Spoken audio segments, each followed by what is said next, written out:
कृष्ण कृष्ण हरे कृष्ण माताजिगळे प्रभुजिಗಳು ಯಾರಾದರೂ ಹೇಳ್ತೀರಾ?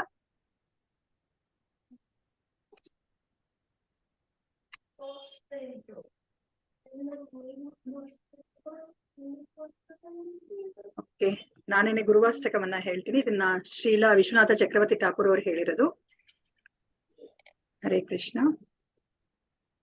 ಸಂಸಾರ ಧಾವಾನ ಲಲಿತ ಲೋಕ ತ್ರಣಯ ಕಾರುಣ್ಯ ಘನ ಘನತ್ವಂ ಪ್ರಾಪ್ತಸ್ಯ ಕಲ್ಯಾಣ ಗುಣಾರ್ಣವಸ್ಯ ವಂದೇ ಗುರೋ ಶ್ರೀ ಚರಣಾರವಿಂದಂ ವಂದೇ ಗುರೋ ಶ್ರೀ ಚರಣಾರವಿಂದಂ.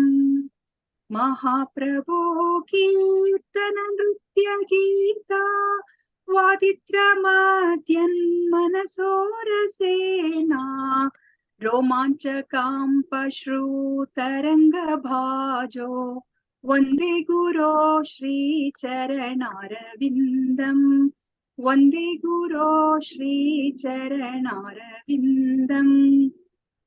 श्रीविग्रहाराधन नित्यनाना शृंगार तन्मन्दिरमार्चनादो युक्तस्य भक्तांश च नियुञ्जतोऽपि वन्दे गुरो श्रीचरणारविन्दम् वन्दे गुरो श्रीचरणारविन्दम्.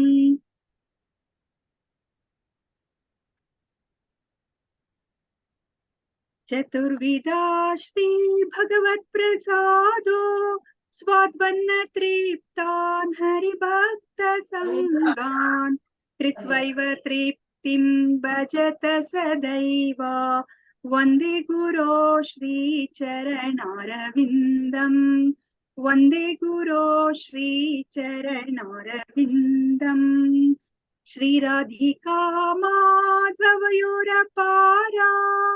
माधुर्य लीला गुणरूप नाम्नां प्रतीक्षणा स्वाधनलोलुपस्य वन्दे गुरो श्रीचरणारविन्दम् वन्दे गुरो श्रीचरणारविन्दम्.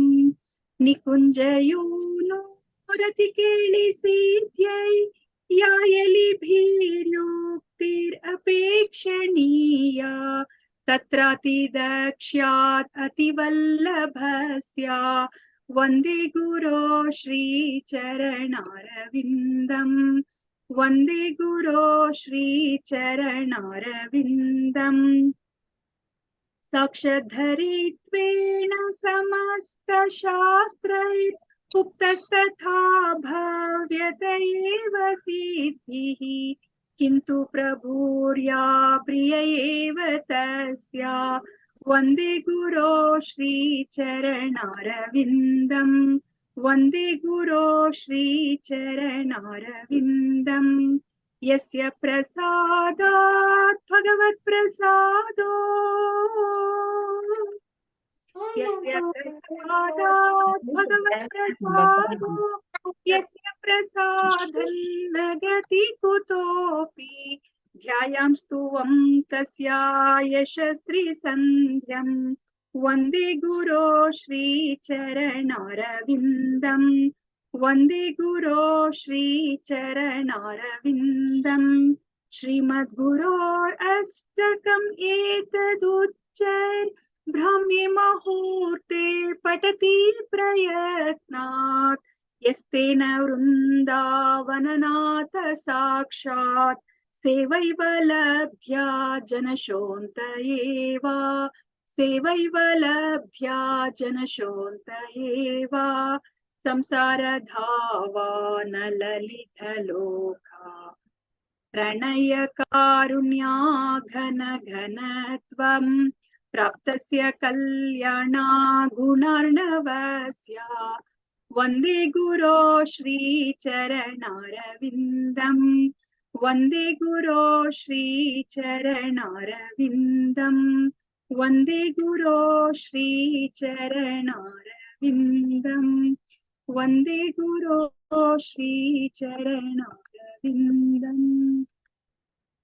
कृष्ण माताजी प्रभुजी हरे कृष्ण श्रील प्रभुपाद की जय हरे कृष्ण माताजी हरे कृष्ण माताजी हरे कृष्ण माताजी हरे कृष्ण ಇವತ್ತಿನ ತರಗತಿಯನ್ನು ಶುರು ಮಾಡೋಣಂತೆ ಹರೇ ಕೃಷ್ಣ ಓಂ ನಮೋ ಭಗವತೆ ವಾಸುದೇವಾಯ ಓಂ ನಮೋ ಭಗವತೆ ವಾಸುದೇವಾಯ ಓಂ ನಮೋ ಭಗವತೆ ವಾಸುದೇವಾಯ ಇಸ್ಕಾನ್ ಮಂಗಳೂರು ಶ್ರೀ ಶ್ರೀ ರಾಧಾ ಗೋವಿಂದ ದೇವಸ್ಥಾನದ ವತಿಯಿಂದ ನಡೆಸಿಕೊಡುತ್ತಿರುವ ಭಾನುವಾರದ ಭಕ್ತಿ ಸದಾಚಾರ ತರಗತಿಗೆ ಎಲ್ಲರಿಗೂ ಸ್ವಾಗತವನ್ನ ಕೋರುತ್ತಾ ಇದ್ದೇನೆ.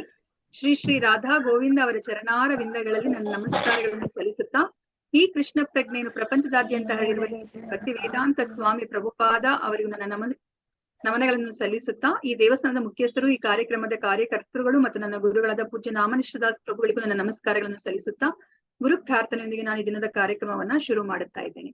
ಓಂ ಅಜ್ಞಾನ ತಿಮಿರಾಂಧಸ್ಯ ಜ್ಞಾನಾಂಜನಶಲಾಕಯ ಚಕ್ಷುರ್ ಉನ್ಮೀಲಿತಂ ಯೇನ ತಸ್ಮೈ ಶ್ರೀ ಗುರವೇ ನಮಃ.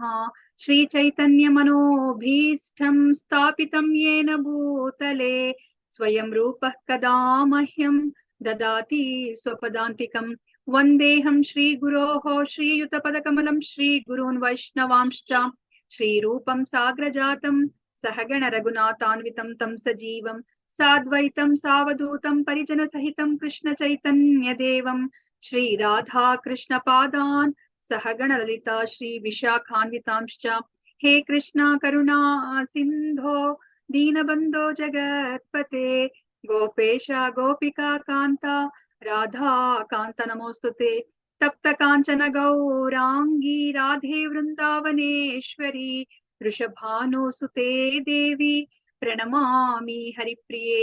ವಾಂಛಾ ಕಲ್ಪತರುಭ್ಯಶ್ಚ ಕೃಪಾ ಸಿಂಧುಭ್ಯ ಏವ ಚ ಪತಿತಾನಾಂ ಪಾವನೇಭ್ಯೋ ವೈಷ್ಣವೇಭ್ಯೋ ನಮೋ ನಮಃ.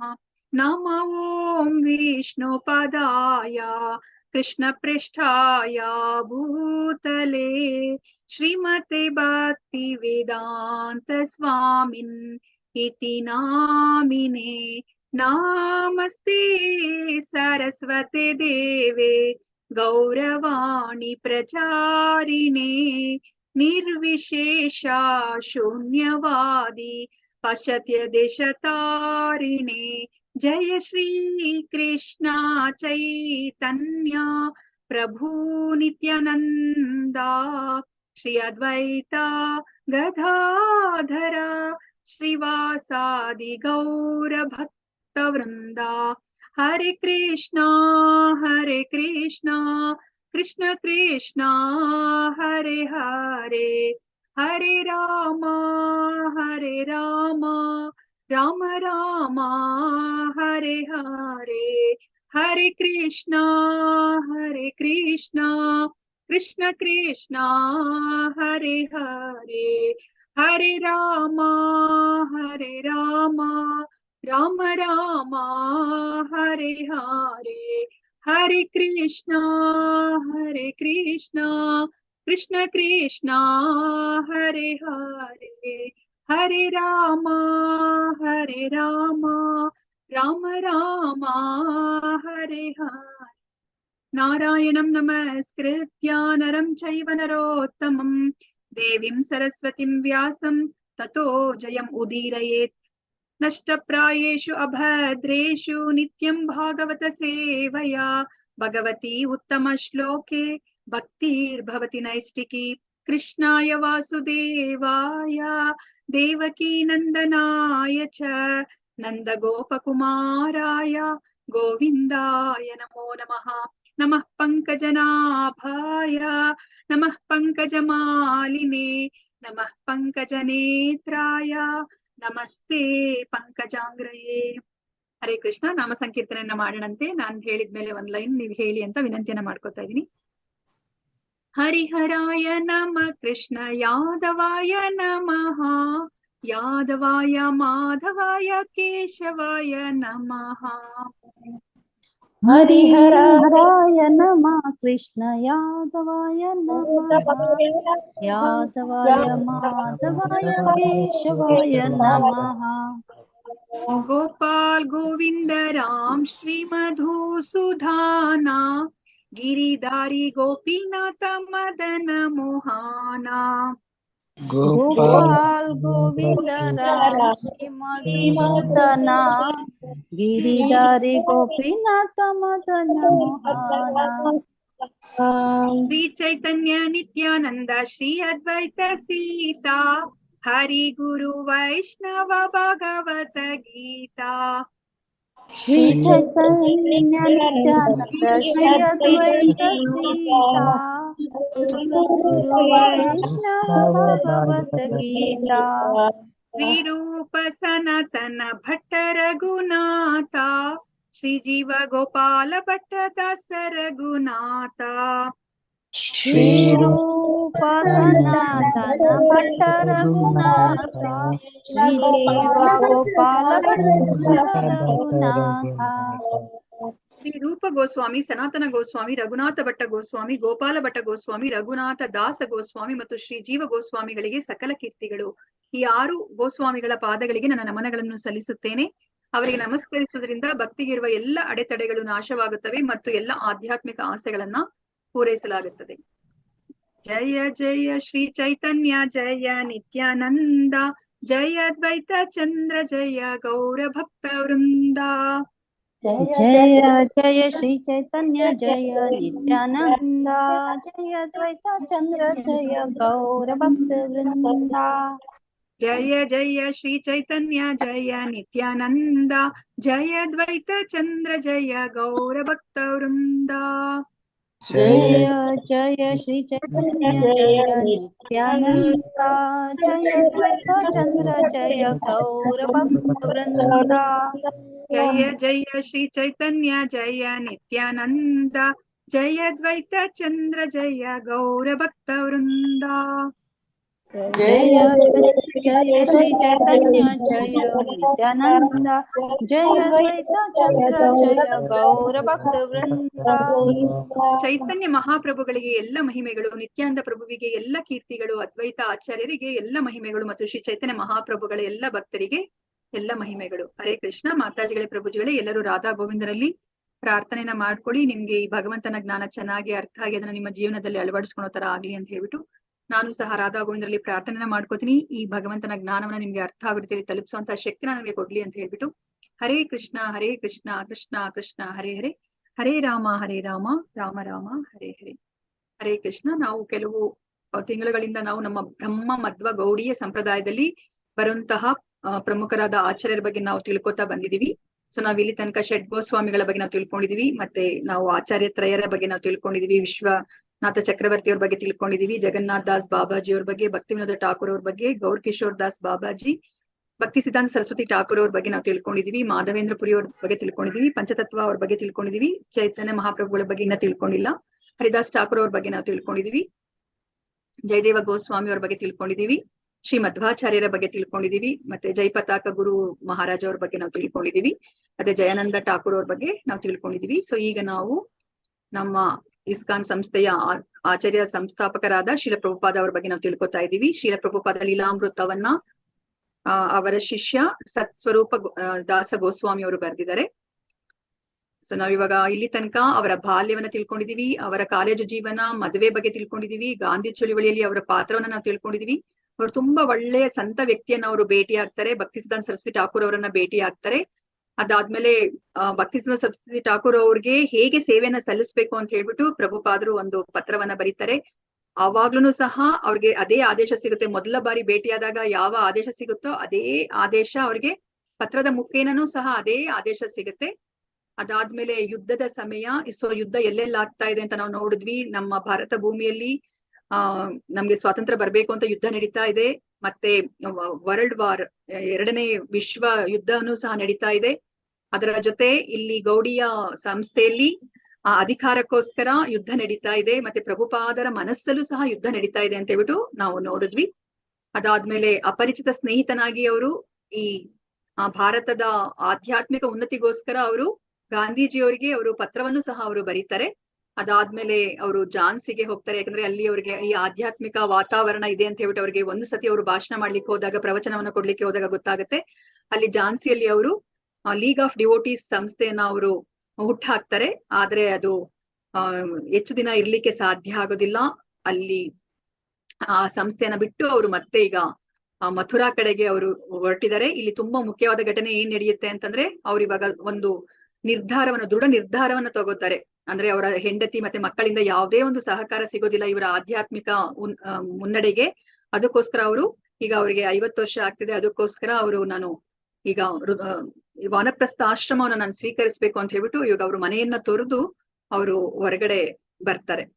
ಸೊ ಇವಾಗ ನಾವು ನೋಡೋಣಂತೆ ಅವರು ನವದೆಹಲಿಗೆ ಬರ್ತಾರೆ. ಅವರು ಅದಕ್ಕಿಂತ ಮುಂಚೆ ಅವರು ಮಥುರಾಗ್ ಹೋಗ್ತಾರೆ. ಝಾನ್ಸಿಯಿಂದ ಅವರು ನೇರವಾಗಿ ಮಥುರಾಗ್ ಹೋಗ್ತಾರೆ. ಆ ಮಥುರಾದಲ್ಲಿ ಏನಾಗುತ್ತೆ, ಅದಾದ್ಮೇಲೆ ಅವರು ದೆಹಲಿಯಲ್ಲಿ ಹೇಗೆ ಅವರು ಏಕಾಂಗಿಯಾಗಿ ಅವರು ಕಷ್ಟದ ದಿನಗಳನ್ನ ಕಳೀತಾರೆ ಅಂತ ಹೇಳ್ಬಿಟ್ಟು ನಾವು ನೋಡೋಣಂತೆ. ಸೊ ಅದಕ್ಕಿಂತ ಮುಂಚೆ ಯಾರಾದ್ರೂ ಹೇಳ್ತೀರಾ ಪ್ರಭುಪಾದ ಅವರ ಹುಟ್ಟಿದ ದಿನವನ್ನ ಯಾರಾದ್ರೂ ಹೇಳ್ತೀರಾ? ಯಾಕಂದ್ರೆ ನಾವು ಅದನ್ನ ಸ್ಮರಣೆ ಮಾಡ್ಕೊಳ್ಳೇಬೇಕಾಗತ್ತೆ. ಅದೊಂದು ಇಸ್ವಿನಾದ್ರೂ ನಾವು ಜ್ಞಾಪಕ ಇಟ್ಕೋಬೇಕಾಗತ್ತೆ. ಅದಕ್ಕೋಸ್ಕರ ಹರೇ ಕೃಷ್ಣ, ಯಾರಾದ್ರೂ ಹೇಳ್ತೀರಾ? 1 ಸೆಪ್ಟೆಂಬರ್ 1896.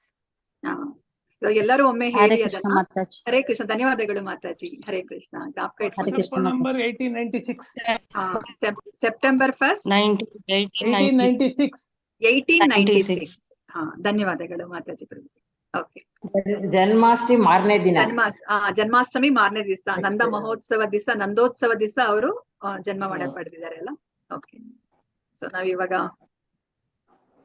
ಝಾನ್ಸಿ ಬಗ್ಗೆ ನಾವು ತಿಳ್ಕೊಂಡ್ವಿ. ಝಾನ್ಸಿಯಲ್ಲಿ ಲೀಗ್ ಆಫ್ ಡಿವೋಟೀಸ್ ಬಗ್ಗೆ ನಾವು ತಿಳ್ಕೊಂಡ್ವಿ. ಅದಾದ್ಮೇಲೆ ಈಗ ಅವರು ಮಥುರಾಗೆ ಬರ್ತಾ ಇದ್ದಾರೆ. ತಮ್ಮ ಕುಟುಂಬವನ್ನ ತೊರೆದು ಈಗ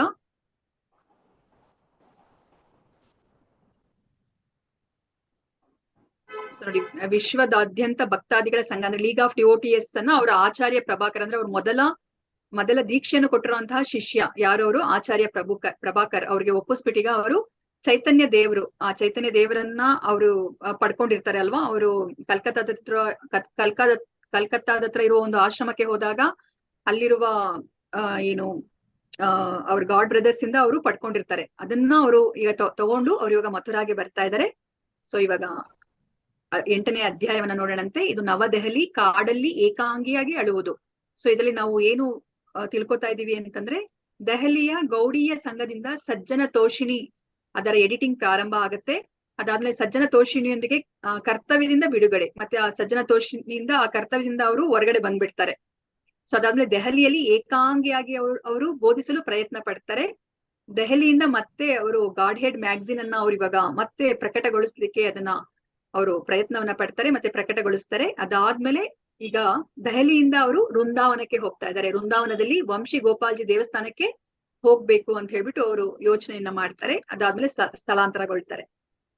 ಸೊ ಇವಾಗ ಅಭಯ್ ಅವರು ಈಗ ಮಥುರಾಗೆ ಬರ್ತಾ ಇದ್ದಾರೆ. ಅವರು ಝಾನ್ಸಿಯನ್ನ ಬಿಟ್ಟು ಅಲ್ಲಿ ಅವರು ಕೇಶವ ಮಹಾರಾಜ್ ಅವರನ್ನ ಹುಡುಕ್ತಾರೆ. ಯಾಕಂದ್ರೆ ಅಲ್ಲಿ ಮಥುರಾದಲ್ಲಿ ಕೇಶವ ಮಹಾರಾಜ್ ಇರ್ತಾರೆ, ಅವರ ಗಾಡ್ ಬ್ರದರ್. ನಾವು ಇದಕ್ಕಿಂತ ಮುಂಚೆ ನಾವು ತಿಳ್ಕೊಂಡ್ರು ಹಾಗೇನೆ ಕಲ್ಕತ್ತಾದಲ್ಲೂ ಸಹ ಅವರು ಕೇಶವ ಮಹಾರಾಜು ಅವರೆಲ್ಲರೂ ಸಹ ಬರ್ತಾ ಇದ್ರು ಅಲ್ವಾ. ಬಂದು ಅವ್ರ ಮನೆಯಲ್ಲಿ ಇದ್ಕೊಂಡು ಅವ್ರು ಒಂದೆರಡು ಕೊಠಡಿಯಲ್ಲಿ ಇಟ್ಕೊಂಡು ಅಲ್ಲಿ ಅವರು ಚಿಕ್ಕ ಒಂದು ಮಠವನ್ನು ಸಹ ಅವರು ಓಪನ್ ಮಾಡ್ತಾರೆ ಅಲ್ವಾ.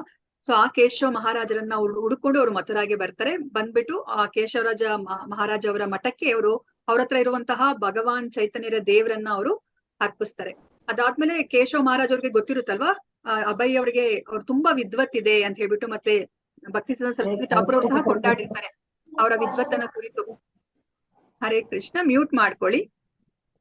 ಸೊ ಅದಕ್ಕೋಸ್ಕರ ಅವ್ರೇನ್ ಮಾಡ್ತಾರೆ, ಇನ್ನು ಗೌಡಿಯ ಪತ್ರಿಕೆಗೆ ಸಂಪಾದಕನಾಗಿ ನೀನು ಕೆಲಸ ಮಾಡು ಅಂತ ಹೇಳ್ಬಿಟ್ಟು ಹೇಳ್ತಾರೆ.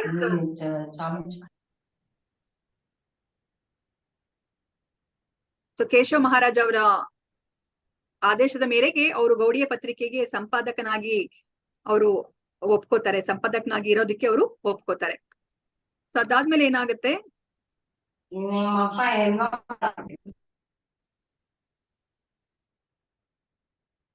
ಮಂಜುಳಾ ಮಾತಾಜಿ ಮ್ಯೂಟ್ ಮಾಡ್ಕೊಳ್ಳಿ ಮಾತಾಜಿ. ಹರೇ ಕೃಷ್ಣ, ನಂಗೆ ಮ್ಯೂಟ್ ಮಾಡಕ್ ಆಗ್ತಿಲ್ಲ, ನಿಮ್ಮನ್ನ ಮ್ಯೂಟ್ ಮಾಡ್ಕೊಳ್ಳಿ. ಸೊ ಅದಾದ್ಮೇಲೆ ಅವ್ರಿಗೆ ಒಂದು ಪತ್ರ ಬರುತ್ತೆ. ಏನು ಅಂತಂದ್ರೆ ಭಕ್ತಿ ಸಾರಂಗ ಗೋಸ್ವಾಮಿ ಅವರು ಅವರ ಇನ್ನೊಬ್ಬ ದೈವ ಸಹೋದರ ಅವರು ಭಕ್ತಿ ವೇದಾಂತ ಪ್ರಭುಪಾದ ಅವರಿಗೆ ಒಂದು ಮನವಿ ಮಾಡ್ಕೋತಾರೆ. ನೀವು ನವದೆಹಲಿಗೆ ಬನ್ನಿ, ಅಲ್ಲಿ ನಮ್ಮ ಆಶ್ರಮ ಗೌಡಿಯ ಸಂಘದಲ್ಲಿ ನೀವು ಉಳ್ಕೊಳ್ಳಿ ಅಂತ ಹೇಳ್ಬಿಟ್ಟು ಅವ್ರು ಕೇಳ್ಕೊತಾರೆ. ಸೊ ಅದಾದ್ಮೇಲೆ ಅವರು ಅವಾಗ ಯೋಚನೆ ಮಾಡ್ತಾರೆ, ಯಾಕಂದ್ರೆ ಈ ಗೌಡಿಯ ಸಂಘದಲ್ಲಿ ಅವರು ಇರ್ಬೇಕು, ಮತ್ತೆ ಈ ಭಕ್ತಿ ಸಾರಂಗ ಗೋಸ್ವಾಮಿ ಅವರು ಈಗ ಅವರ ಗುರುಗಳಾದ ಭಕ್ತಿ ಸಿದ್ಧಾಂತ ಸರಸ್ವತಿ ಠಾಕೂರ್ ಅವರ ಮಠವನ್ನ ಅವರು ಪ್ರತಿನಿಧಿಸ್ತಾ ಇದ್ದಾರೆ. ಅವ್ರು ಇವಾಗ ಆ ಸಜ್ಜನ ತೋಷಿಣಿ ಪತ್ರಿಕೆ ಏನಿದೆ ಸೊ ಅದನ್ನ ಅವರು ಈಗ ಪ್ರಕಟಗೊಳಿಸ್ಲಿಕ್ಕೆ ಅವರು ಎಲ್ಲ ಪ್ರಯತ್ನ ಮಾಡ್ತಾ ಇದ್ದಾರೆ. ಸೊ ಅದಕ್ಕೋಸ್ಕರ ಇವಾಗ ಭಕ್ತಿ ಸಾರಂಗ ಗೋಸ್ವಾಮಿ ಅವರು ಅಭಯ ಅವರಿಗೆ ಕೇಳ್ತಾ ಇದ್ದಾರೆ, ಅಂದ್ರೆ ಶಿಲ ಪ್ರಭುಪಾದ ಅವರಿಗೆ ಕೇಳ್ತಾ ಇದ್ದಾರೆ. ಸೊ ಅದಕ್ಕೋಸ್ಕರ ಅವ್ರು ಏನ್ ಯೋಚನೆ ಮಾಡ್ತಾರೆ, ನಾನು ನನ್ನ ಗುರುಗಳ ಸೇವೆಯನ್ನ ನಾನು ಈ ತರ ಮಾಡ್ಬೇಕಾಗತ್ತೆ, ಯಾಕಂದ್ರೆ ಅವ್ರು ಇವಾಗ ನನ್ನ ಸಹಾಯವನ್ನ ಕೇಳ್ತಾ ಇದ್ದಾರೆ ಅಂತ ಹೇಳ್ಬಿಟ್ಟು ಅವರು ನನಗೆಲ್ಲ ಗೊತ್ತಿದೆ, ಅದಕ್ಕೋಸ್ಕರ ಇವರು ನನ್ನನ್ನ ಕೇಳ್ತಾ ಇದ್ದಾರೆ ಅಂತ ಹೇಳ್ಬಿಟ್ಟು ಅವ್ರು ಯಾವುದೇ ಒಂದು ಅಹಂಕಾರದ ಭಾವನೆಯಿಂದ ಅವರು ಒಪ್ಕೊಳೋದಿಲ್ಲ. ಆದ್ರೆ ಇವಾಗ ನನ್ನ ದೈವ ಸಹೋದರರಿಗೆ ನಾನು ಇದೊಂದು ಸೇವೆಯನ್ನ ಮಾಡ್ತೀನಿ ನಾನು ಅಂತ ಹೇಳ್ಬಿಟ್ಟು ಅವರು ಒಪ್ಕೋತಾರೆ. ಸರಿ ಆಯ್ತು ಅಂತ ಹೇಳ್ಬಿಟ್ಟು ದೆಹಲಿಗೆ ಹೋಗ್ಲಿಕ್ಕೆ ಅವರು ಒಪ್ಕೋತಾರೆ. ಆದ್ರೆ ಇವಾಗ ಇಲ್ಲಿ ಇವರು ಮಥುರಾದಲ್ಲಿದ್ದಾರೆ. ಮಥುರಾದಲ್ಲಿದ್ದು ಅವರು ಇವಾಗ ಕೇಶವ ಮಹಾರಾಜ್ ಅವ್ರಿಗೂ ಸಹ ಇವಾಗ ಸಹಾಯ ಮಾಡ್ತಾ ಇದ್ದಾರೆ. ಸೊ ಅದಕ್ಕೆ ಅವ್ರು ಏನ್ ಯೋಚನೆ ಮಾಡ್ತಾರೆ ಅಂದ್ರೆ, ಸರಿ ನಾನು ಇವಾಗ ಡೆಲ್ಲಿಗೆ ಹೋಗ್ಬಿಟ್ಟು ನಾನಿಲ್ಲಿ ಇವಾಗ ಸಜ್ಜನ ತೋಷಿನಿಗೆ ಅವರಿಗೆ ಸಹಾಯ ಮಾಡೋಣಂತೆ, ಅದ್ರ ಜೊತೆ ನಾನು ಇವಾಗ ಅಂಚೆ ಮೂಲಕ ನಾನು ಈ ಗೌಡಿಯ ಪತ್ರಿಕೆಗೂ ಸಹ ನಾನು ಸಂಪಾದಕನಾಗಿ ನಾನು ಸಹಾಯವನ್ನ ಮಾಡೋಣ ಅಂತ ಹೇಳ್ಬಿಟ್ಟು ಅವರು ಕೇಶವ ಮಹಾರಾಜರಿಗೆ ಅವರ ಒಪ್ಪಿಗೆಯನ್ನ ಪಡ್ಕೊಂಡು ಅವ್ರು ಇವಾಗ ಡೆಲ್ಲಿ ಕಡೆಗೆ ಅವ್ರು ಇವಾಗ ಪ್ರಯಾಣ ಮಾಡ್ತಿದ್ದಾರೆ. ನೋಡಿ, ಅವ್ರಿಗೆ ಇವಾಗ ಹಣನೂ ಸಹ ಇಲ್ಲ ಡೆಲ್ಲಿಗೆ ಹೋಗ್ಲಿಕ್ಕೆ. ಅದಕ್ಕೇನೆ ಇವಾಗ ಭಕ್ತಿ ಸಾರಂಗ ಗೋಸ್ವಾಮಿ ಅವ್ರು ಏನ್ ಹೇಳಿದಾರೆ ಅಂತಂದ್ರೆ, ನಾನು ನಿನ್ಗೆ ಹಣವನ್ನ ಕಳಿಸ್ತೀನಿ, ನೀನು 3ನೇ ದರ್ಜೆ ರೈಲಲ್ಲಿ ನೀನು ಪ್ರಯಾಣ ಮಾಡ್ಕೊಂಡ್ ಬಾ, ಮತ್ತೆ ಆ ಟಾಂಗಾಗೂ ಅಷ್ಟೇನೆ ಅಲ್ಲಿಂದ ನೀನು ರೈಲ್ವೆ ಸ್ಟೇಷನ್ ಇಂದ ಮತ್ತೆ ನಮ್ಮ ಮಠಕ್ಕೆ ಬರ್ಬೇಕು ಅಂದ್ರೆ ಒಂದು ಟಾಂಗಾ ಸಹಾಯ ಬೇಕಾಗುತ್ತೆ. ಅಲ್ಲೂ ಸಹ ನೀನು ಏನ್ ಮಾಡು ಅಂದ್ರೆ ಶೇರಿಂಗ್ ಇರುವಂತಹ ಒಂದು ಟಾಂಗಾದ ಸಹಾಯದಿಂದ ನೀನು ಬಾ ಅವಾಗ ನಿಮಗೆ ತುಂಬಾ ಕಡಿಮೆ ಹಣ ಖರ್ಚಾಗುತ್ತೆ ಅಂತ ಹೇಳ್ಬಿಟ್ಟು ಹೇಳ್ತಾರೆ. ಸೊ ಅದೇ ತರನೇ ಈಗ ಅವರು ಡೆಲ್ಲಿಗೆ 3ನೇ ದರ್ಜೆ ರೈಲಲ್ಲಿ ಪ್ರಯಾಣ ಮಾಡ್ತಾರೆ. ಅದಾದ್ಮೇಲೆ ಅವ್ರಿವಾಗ ಆ ಟಾಂಗಾ ತಗೊಂಡು ಅವ್ರಿವಾಗ ಭಕ್ತಿ ಸಾರಂಗ ಗೋಸ್ವಾಮಿ ಅವರ ಮಠವನ್ನ ಅವರು ತಲುಪ್ತಾ ಇದ್ದಾರೆ. ಪ್ರಭುಪಾದ ಅವರ ಇಚ್ಛೆ ಏನಾಗಿತ್ತು ಅಂತಂದ್ರೆ, ಈ ಸಜ್ಜನ ತೋಷಿನಿ ಅಂತ ಹೇಳ್ಬಿಟ್ಟು ಈ ಪತ್ರಿಕೆ ಏನಿದೆ ಅದು ತಮ್ಮ ಗುರುಗಳಿಗೆ ಭಕ್ತಿ ಸಿದ್ಧಾಂತ ಸರಸ್ವತಿ ಠಾಕೂರ್ ಅವರಿಗೆ ಅವರ ತಂದೆ ಕಡೆಯಿಂದ ಬಂದಿರೋದು ಒಂದು ಆಸ್ತಿ ತರ ಅದು ಬಂದಿದೆ. ಅದನ್ನ ಬೃಹತ್ ಮೃದಂಗ ಅಂತ ಹೇಳ್ಬಿಟ್ಟು ನಾವು ಕೇಳಿದೀವಿ ಅಲ್ವಾ, ಭಕ್ತಿ ಸಿದ್ಧಾಂತ ಸರಸ್ವತಿ ಠಾಕೂರ್ ಅವರ ಜೀವನ ಚರಿತ್ರೆಯನ್ನ ಕೇಳಿದಾಗ ಈ ಪತ್ರಿಕೆಯನ್ನ ಬೃಹತ್ ಮೃದಂಗ ಅಂತ ಹೇಳ್ಬಿಟ್ಟು ಅವ್ರು ವರ್ಣನೆ ಮಾಡ್ತಾ ಇದ್ರು. ಯಾಕಂದ್ರೆ ಈ ಪತ್ರಿಕೆ ಮೂಲಕ ಈ ಕೃಷ್ಣ ಪ್ರಜ್ಞೆನ ಅವರು ತುಂಬಾ ಹೆಚ್ಚು ಜನಗಳಿಗೆ ಅದು ಮುಟ್ಟಿಸ್ಬೋದು. ಈ ಮೃದಂಗ ಬಾರಿಸಿದ್ರೆ ಅಥವಾ ಸಂಕೀರ್ತನೆ ಮಾಡಿದ್ರೆ ಅದು ಒಂದು ಸೀಮಿತ ಪ್ರದೇಶಕ್ಕೆ ಮಾತ್ರ ಅದು ತಲುಪುತ್ತೆ. ಆದ್ರೆ ಈ ಪುಸ್ತಕ ಆದ್ರೆ ಏನಾಗುತ್ತೆ, ಅದು ಇಡೀ ವಿಶ್ವಕ್ಕೆ ತಲುಪುತ್ತೆ ಅಂತ ಹೇಳ್ಬಿಟ್ಟು ಅವ್ರಿಗೆ ಚೆನ್ನಾಗಿ ಗೊತ್ತಿರುತ್ತೆ. ಅದಕ್ಕೋಸ್ಕರ ಪ್ರಭುಪಾದ ಅವರ ನೋಡಿ, ಅವರ ಇಚ್ಛೆನೂ ಸಹ ಏನಿತ್ತು, ಅವರ ಆಸೆ ಏನಿತ್ತು ಅಂತಂದ್ರೆ, ಈ ಸಜ್ಜನ ತೋಷಿನಿಯನ್ನ ಎಷ್ಟು ಪ್ರಸಿದ್ಧಿ ಬರೋ ತರ ಮಾಡ್ಬೇಕು ಅಂತಂದ್ರೆ, ಆ ಇಲ್ಲಸ್ಟ್ರೇಟೆಡ್ ವೀಕ್ಲಿ ಟೈಮ್ಸ್ ಪತ್ರಿಕೆ ಏನಿತ್ತು ಆ ಸಮಯದಲ್ಲಿ, ಆ ಅಮೆರಿಕಾ ಮ್ಯಾಗಝಿನ್ಸ್ ಇತ್ತಲ್ಲ, ಅದನ್ನ ಮೀರೋದಕ್ಕೆ, ಅದನ್ನು ಸಹ ಮೀರೋ ತರ ನಾನು ಪ್ರಸಿದ್ಧಿ ಮಾಡ್ಬೇಕು, ಅಷ್ಟು ಚೆನ್ನಾಗಿ ನಾನು ಅದರಲ್ಲಿ ಬರವಣಿಗೆ ಬರಿಬೇಕು, ಆರ್ಟಿಕಲ್ಸ್ ಅನ್ನ ಬರಿಬೇಕು ಅಂತ ಹೇಳ್ಬಿಟ್ಟು ಅವರು ಯೋಚನೆ ಮಾಡ್ತಾರೆ. ಸೊ ಇದು ತುಂಬಾ ಪಾಂಡಿತ್ಯ ಪೂರ್ಣ ಇರುವಂತಹ ವೈಷ್ಣವ ಪತ್ರಿಕೆ. ಅದನ್ನ ಹಾರ್ಮೋನಿಸ್ಟ್ ಅಂತ ಹೇಳ್ಬಿಟ್ಟು ಇಂಗ್ಲಿಷ್ ಅಲ್ಲಿ ಕರೀತಾರೆ, ಅದನ್ನ ಬಂಗಾಳಿಯಲ್ಲಿ ಸಜ್ಜನ ತೋಷಿನಿ ಅಂತ ಹೇಳ್ಬಿಟ್ಟು ಹೆಸರನ್ನ ಹೇಳ್ತಾರೆ. ಸೊ ಇವಾಗ ಪ್ರಭುಪಾದ ಅವರು ಇವಾಗ ಡೆಲ್ಲಿಗೆ ಬರ್ತಾರೆ. ಡೆಲ್ಲಿ ಮಠಕ್ಕೆ ಬಂದಾಗ ಆ ಮಠ ಅದು ತುಂಬಾ ಬಡತನದಲ್ಲಿ ಇರುತ್ತೆ. ಅಂದ್ರೆ ಎಲ್ಲಾ ಅಲ್ಲಿ ಏನೆಲ್ಲ ಇರ್ಬೇಕಾಗಿತ್ತು ಅದೆಲ್ಲ, ಒಂದು ಮಠ ಅಂದ್ರೆ ಏನೆಲ್ಲ ಇರ್ಬೇಕು ಅದೆಲ್ಲನೂ ಸಹ ಅಲ್ಲಿ ಇರೋದಿಲ್ಲ. ಅಲ್ಲಿ ಬಡತನ ಎದ್ದು ಕಾಣ್ತಾ ಇರುತ್ತೆ. ಮತ್ತೆ ಅಲ್ಲಿರೋ ಎಲ್ಲಾ ಮಠದಲ್ಲಿರುವಂತಹ ಶಿಷ್ಯರನ್ನು ಸಹ ಯಾವಾಗ್ಲೂ ಪರಸ್ಪರ ಕಿತ್ತಾಡ್ತಿರ್ತಾರೆ. ಅಲ್ಲಿ ಒಂದು ಸಂತೋಷವಾದ ವಾತಾವರಣ ಇರೋದಿಲ್ಲ. ಪ್ರಭುಪಾದ ಅವರಿಗೆ ತಮ್ಮ ಏನೆಲ್ಲ ಅವರು ಯೋಜನೆಗಳಿದೆಯೋ ಆ ಯೋಜನೆಗಳನ್ನೆಲ್ಲ ಮುಂದುವರ್ಸ್ಕೊಂಡು ಹೋಗ್ಲಿಕ್ಕೆ ಅಲ್ಲಿ ಸರಿಯಾದ ವಾತಾವರಣ ಇರೋದಿಲ್ಲ. ಸೊ ಇಂತಹ ವಾತಾವರಣದಲ್ಲೂ ಸಹ ಅವರು ತುಂಬಾ ಪ್ರಯತ್ನ ಪಡ್ತಾರೆ. ಅವ್ರು ಈ ಸಜ್ಜನ ತೋಷಿನಿಯನ್ನ ತುಂಬಾ ಪ್ರಸಿದ್ಧಿ ಮಾಡ್ಬೇಕು ಅಂತ ಹೇಳ್ಬಿಟ್ಟು ತುಂಬಾ ಪ್ರಯತ್ನ ಪಡ್ತಾರೆ. ಅವ್ರಿಗೆ ಎಷ್ಟೊಂದು ಐಡಿಯಾಸ್ ಇರುತ್ತೆ. ಅದನ್ನ ಅವರು ಭಕ್ತಿ ಸಾರಂಗ ಮಹಾರಾಜ ಅವರಿಗೆ ಹೇಳ್ತಾರೆ. ಆದ್ರೆ ಭಕ್ತಿ ಸಾರಂಗ ಮಹಾರಾಜ ಅವರು ಇರೋದಿಲ್ಲ ಆ ಸಮಯದಲ್ಲಿ, ಡೆಲ್ಲಿಯಲ್ಲಿ ಮಠದಲ್ಲಿ ಇರೋದಿಲ್ಲ, ಅವರು ಬೇರೆ ಕಡೆ ಇರ್ತಾರೆ. ಪತ್ರ ಮುಖೇನ ಅವರು ವ್ಯವಹಾರ ನಡೆಸ್ತಾ ಇರ್ತಾರೆ. ಅವರ ಐಡಿಯಾಸ್ನೆಲ್ಲ ಸಹ ಭಕ್ತಿ ಸಾರಂಗ ಮಹಾರಾಜರಿಗೆ ಹೇಳ್ತಾ ಇರ್ತಾರೆ. ಈ ತರ ಮಾಡಿದ್ರೆ ಇನ್ನ ಅದು ತುಂಬಾ ಫೇಮಸ್ ಆಗುತ್ತೆ ನಮ್ಮ ಪತ್ರಿಕೆ ಅಂತ ಹೇಳ್ಬಿಟ್ಟು. ಆದ್ರೆ ಭಕ್ತಿ ಸಾರಂಗ ಮಹಾರಾಜರು ಯಾವುದಕ್ಕೂ ಸಹ ಅವರು ಸಹಕಾರ ಕೊಡ್ತಾ ಇರೋದಿಲ್ಲ. ಒಂದು ಟೈಪ್ ರೈಟರ್ ಬೇಕು ಅಂತ ಕೇಳ್ತಾರೆ. ನನ್ಗೆ ಕೈಯಲ್ಲಿ ಬರೀಲಿಕ್ಕೆ ಕಷ್ಟ ಆಗುತ್ತೆ, ಸಮಯ ಹೆಚ್ಚು ಬೇಕಾಗತ್ತೆ, ಟೈಪ್ ರೈಟರ್ ಕೊಟ್ರೆ ನನ್ಗೆ ತುಂಬಾ ಸಹಾಯ ಆಗತ್ತೆ ಅಂತಂದ್ರೆ, ನೀವು ಸರಿಯಾಗಿ ಕೈಯಲ್ಲೇ ಬರವಣಿಗೆನ ಬರೆದ್ರೆ ನಿಮ್ಗೆ ಅವಾಗ ಈ ಟೈಪ್ ರೈಟರ್ ಅಗತ್ಯ ಇರೋದಿಲ್ಲ ಅಂತ ಹೇಳ್ಬಿಟ್ಟು ಆತರ ಯಾವುದೇ ಒಂದು ಅವರು ಸಹಾಯವನ್ನ ಕೇಳಿದ್ರು ಸಹ ಅವರು ಪ್ರಭುಪಾದರಿಗೆ ಕೊಡ್ಲಿಕ್ಕೆ ಅವರು ತಯಾರಿರೋದಿಲ್ಲ. ಮತ್ತೆ ಅವರು ಸಜ್ಜನ ತೋಷಣಿಗೆ ಅವರು ಅದನ್ನ ಪೇಪರ್ನೆಲ್ಲ ಅವರು ರೆಡಿ ಮಾಡಿದ್ಮೇಲೆ ಅದನ್ನ ಅವರು ಕಳಿಸ್ತಾರೆ ಭಕ್ತಿ ಸಾರಂಗ ಮಹಾರಾಜರಿಗೆ. ಅವಾಗ ಅದನ್ನ ಏನಾದ್ರು ತಪ್ಪುಗಳಿದ್ರೆ ಅದನ್ನ ನೀವು ಹೇಳಿದ್ರೆ ನಾನು ಅದನ್ನ ಸರಿಪಡಿಸಿ ಅದನ್ನ ನಾನು ಪಬ್ಲಿಷ್ ಮಾಡ್ತೀನಿ ಅಂತ ಹೇಳ್ಬಿಟ್ಟು. ಆದ್ರೆ ಆ ಭಕ್ತಿ ಸಾರಂಗ ಮಹಾರಾಜರಿಗೆ ಅಲ್ಲಿ ಯಾವುದೇ ಒಂದು ತಪ್ಪು ಕಾಣಿಸೋದಿಲ್ಲ. ಯಾವುದೋ ಒಂದು ಚಿಕ್ಕ ಪುಟ್ಟು ತಪ್ಪುಗಳನ್ನೇ ತಪ್ಪು ಅಂತ ಹೇಳ್ಬಿಟ್ಟು ಅವ್ರು ಅದನ್ನ ಬೆಟ್ಟು ಮಾಡಿ ತೋರಿಸಿ ಪ್ರಭುಪಾದರಿಗೆ ಕಳಿಸ್ತಾರೆ. ಅಂದ್ರೆ ಯಾವುದೇ ರೀತಿಯಾದ ಪ್ರೋತ್ಸಾಹ ಅಲ್ಲಿ ಸಿಗ್ತಾ ಇಲ್ಲ ಪ್ರಭುಪಾದರಿಗೆ. ಮತ್ತೆ ನೋಡಿ ಅಲ್ಲಿ ಪ್ರಭುಪಾದ ಅವರ ಮಗನೂ ಸಹ ಬೃಂದಾವನ್ ಚಂದ್ರನೂ ಸಹ ಗೌಡಿಯ ಸಂಘದಲ್ಲಿ ಇದ್ದಾಗ, ದೆಹಲಿಯಲ್ಲಿ ಇದ್ದಾಗ ಅವ್ರ ತಂದೆ ಜೊತೆ ಇರ್ಲಿಕ್ಕೆ ಅವನು ಬರ್ತಾನೆ. ಬಂದು ಅವನು ಅಲ್ಲೇ ಇರೋದಿಲ್ಲ, ಆದ್ರೆ ತಂದೆ ಜೊತೆ ಅವನು ಚೆನ್ನಾಗಿ ಜೊತೆಲಿ ಇದ್ಕೊಂಡು ಆ ಮಠದಲ್ಲಿ ಏನೆಲ್ಲಾ ಮಾಡ್ಬೇಕಾಗತ್ತೆ ಬೆಳಗ್ಗೆಯಿಂದ ರಾತ್ರಿ ತನಕ ಅದೆಲ್ಲ ಕರ್ತವ್ಯದಲ್ಲಿ ಅವರು ತಂದೆಗೆ ಸಹಾಯ ಮಾಡ್ಬಿಟ್ಟು ಅವ್ರು ಮತ್ತೆ ವಾಪಸ್ ಅವರು ಕಲ್ಕತ್ತಾಗೆ ಹೊರಟೋಗ್ತಾರೆ. ಮತ್ತೆ ಈ ಕಡೆ ಏನಾಗುತ್ತೆ, ಪ್ರಭುಪಾದರು ಇಲ್ಲಿ ಆ ಮಠದಲ್ಲಿ, ಆ ಗೌಡಿಯ ಮಠದಲ್ಲಿ ಇರೋದು ಇವರಿಗೆ ಭಕ್ತಿ ಸಾರಂಗ ಮಹಾರಾಜರಿಗೆ ಇಷ್ಟ ಆಗ್ತಿಲ್ಲ. ಅದಕ್ಕೋಸ್ಕರ ಅವ್ರು ಏನ್ ಮಾಡ್ತಿದ್ರು, ಇವಾಗ ಇಂಡೈರೆಕ್ಟ್ ಆಗಿ ಪ್ರಭುಪಾದರನ್ನ ಅವರ ಮಠದಿಂದ ಹೊರಗಡೆ ಹೋಗೋ ತರ ಅವ್ರು ಇವಾಗ ಒಂದು ಪತ್ರವನ್ನ ತಮ್ಮ ಸೇವಕನ ಮೂಲಕ ಅವ್ರು ಬರೆಸ್ತಾ ಇದಾರೆ, ಸೆಕ್ರೆಟರಿ ಮೂಲಕ, ಶ್ರೀ ರಮಾನಂದ ದಾಸ್ ಅಂತ ಹೇಳ್ಬಿಟ್ಟು. ಸೊ ಅವ್ರು ಏನ್ ಹೇಳ್ತಾರೆ ಅಂತಂದ್ರೆ, ನೀವು ತುಂಬಾನೇ ಜ್ಞಾನವಂತರಾಗಿದ್ದೀರಾ, ವಿದ್ವಾಂಸರಾಗಿದ್ದೀರಾ, ನಿಮ್ಗೆಲ್ಲಾ ತುಂಬಾ ಶ್ರೇಷ್ಠವಾದ ಯೋಚನೆಗಳಿದೆ. ಆ ಎಲ್ಲ ಯೋಚನೆಗಳಿಗೆ ಒಂದು ರೂಪವನ್ನ ಕೊಡ್ಬೇಕು ಅಂತಂದ್ರೆ ನಮ್ಮ ಈ ಮಠದಿಂದ ನಿಮ್ಗೆ ಸಹಾಯ ಸಿಗೋದಿಲ್ಲ.